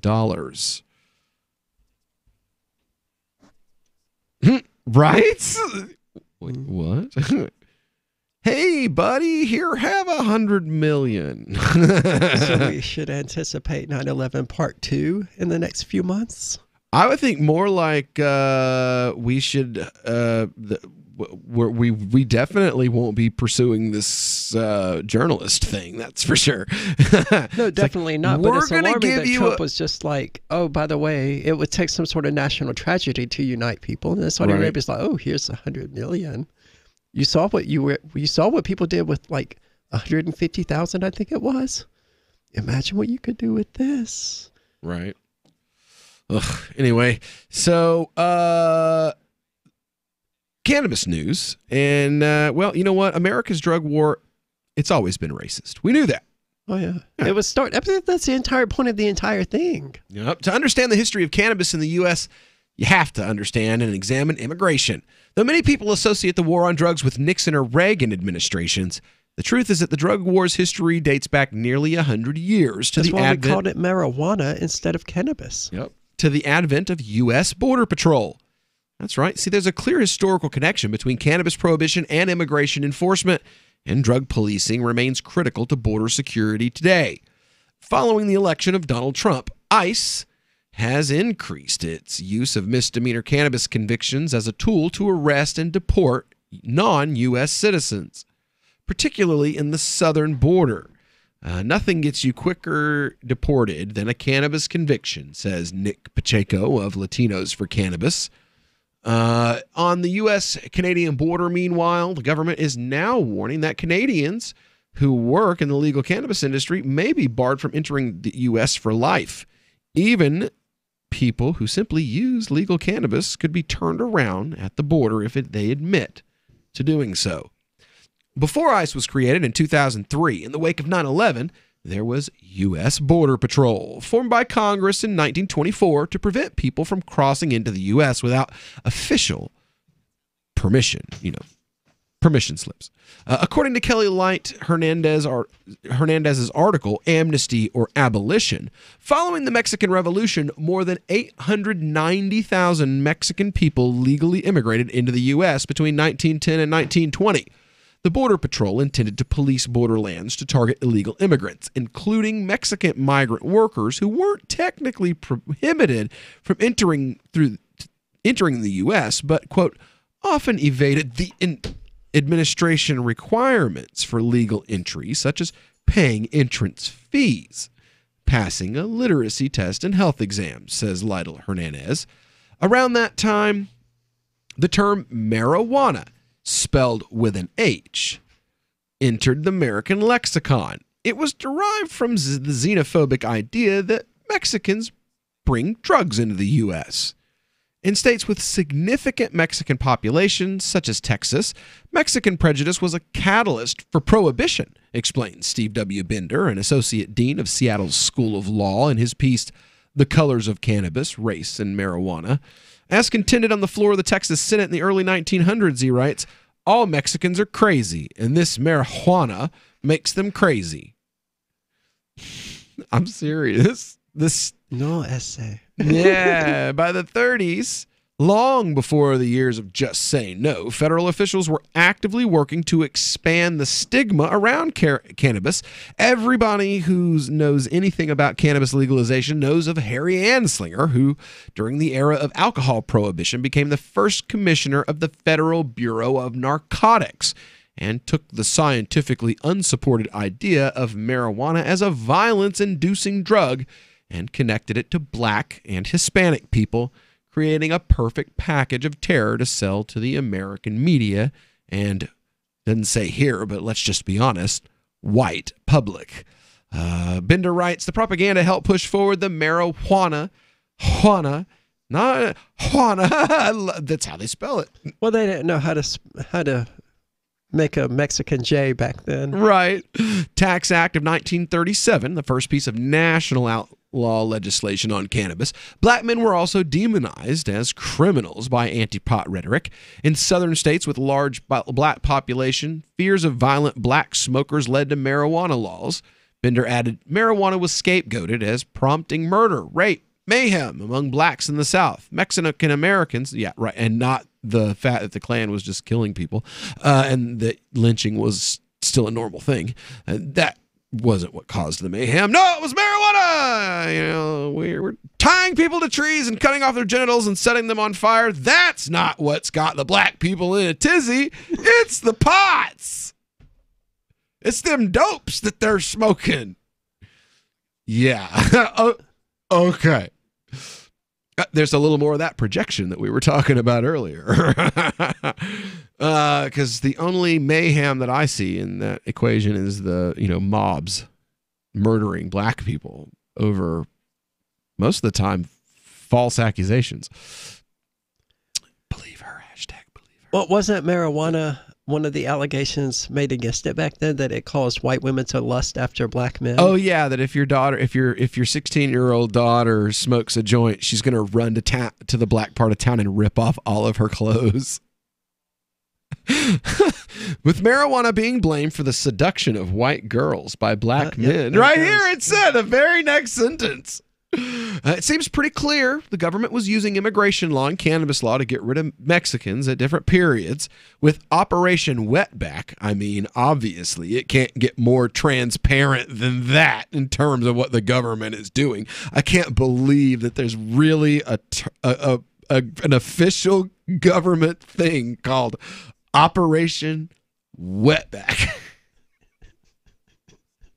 I can't believe that it wasn't produced by the Trump administration. Yeah, 3 years after the Boggs Act of 51, which increased drug penalties, Operation Wetback was a 1954 campaign that ordered Border Patrol task forces to sweep across the American Southwest in order to address the so-called wetback problem. Immigrants crossing the border illegally.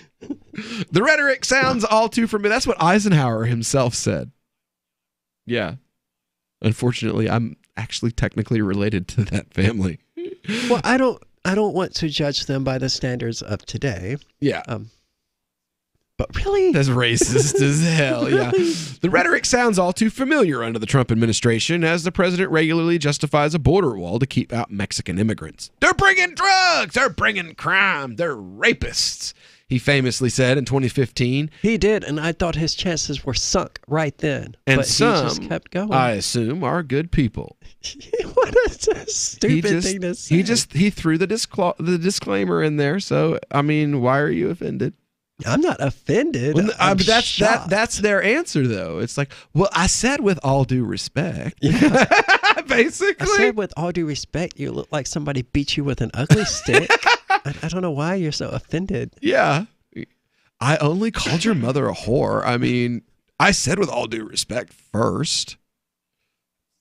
I only tried to deport your entire family and then throw you in a cage like a dog kennel. I mean, but I said bless your heart first, you know. And it is not good. 56, Congress passes the Narcotics Control Act, further escalating drug penalties. Federal drug policy that we know today didn't start until nearly 15 years ago when Nixon signed the Controlled Substances Act. That would have been a lot more than 15 years ago. Yeah, you're right. A lot more than 15 years. 15 years later. Not 15 years ago. 15 years later. So in 1971, the Controlled Substances Act. And then again in 73, the federal government formed the Drug Enforcement Agency and tasked as a lead agency to enforce the drug laws. Operation But Wetback. Canada, on the other hand, in the last 24 hours has completely legalized cannabis in every way, shape, form, fashion, recreationally. If you're an adult, you go buy weed. It's perfectly fine. As a matter of fact, they rolled out the carpet today on the world's largest cannabis marketplaces. So screw you, American government. When are you going to catch up with the rest of the free world? We'll be back tomorrow with more of the Call to Freedom, but don't go anywhere right now because we got Free Talk Live coming up next.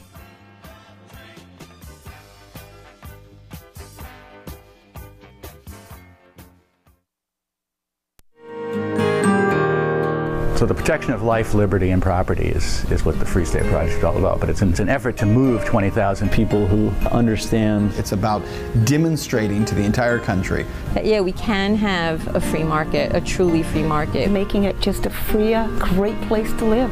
It's the world's largest voluntarist libertarian community, and it's only getting bigger. That's amazing. To be able to move to a place where other people passionately believe in being free and independent. What the Free State Project is managing to do, though, is to put their money where their mouth is. It's physically getting up across the country and saying, let's go someplace and let's demonstrate the power of these ideas. There's a lot of kind of philosophy that surrounds liberty. There's a lot of thinking about it and talking about it. But here in New Hampshire, people are doing it. 101 Reasons Liberty Lives in New Hampshire, a documentary by Free State Project Early Movers. Watch it free at 101reasonsfilm.com. 101reasonsfilm.com.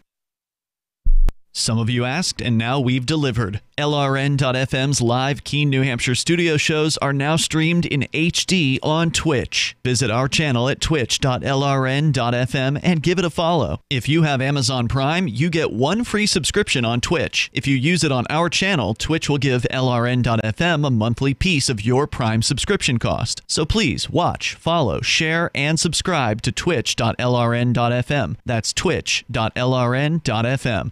The new 4th edition of Healing Our World, The Compassion of Libertarianism, will take your understanding of liberty to a deeper level and has over 1,300 updated references, new cartoons, and a foreword by Dr. Ron Paul. With discounts for multiple book purchases, the 4th edition of Healing Our World is a great gift for the liberals, pragmatists, environmentalists, and Christians in your life who think libertarianism is cold-hearted. Get yours today at healing.freetalklive.com and use promo code FTL for a $5 discount.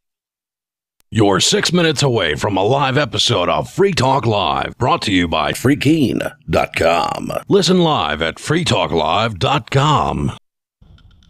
From Keene in the Shire, the Liberty Media capital of the world, this is Daryl W. Perry, host of FPP Radio News for Wednesday, October 17th, 2018. Silver is trading at $14.67 per ounce. Gold is valued at $1,226 per ounce. Zen is trading at $14, and the average price of Bitcoin is $6,517.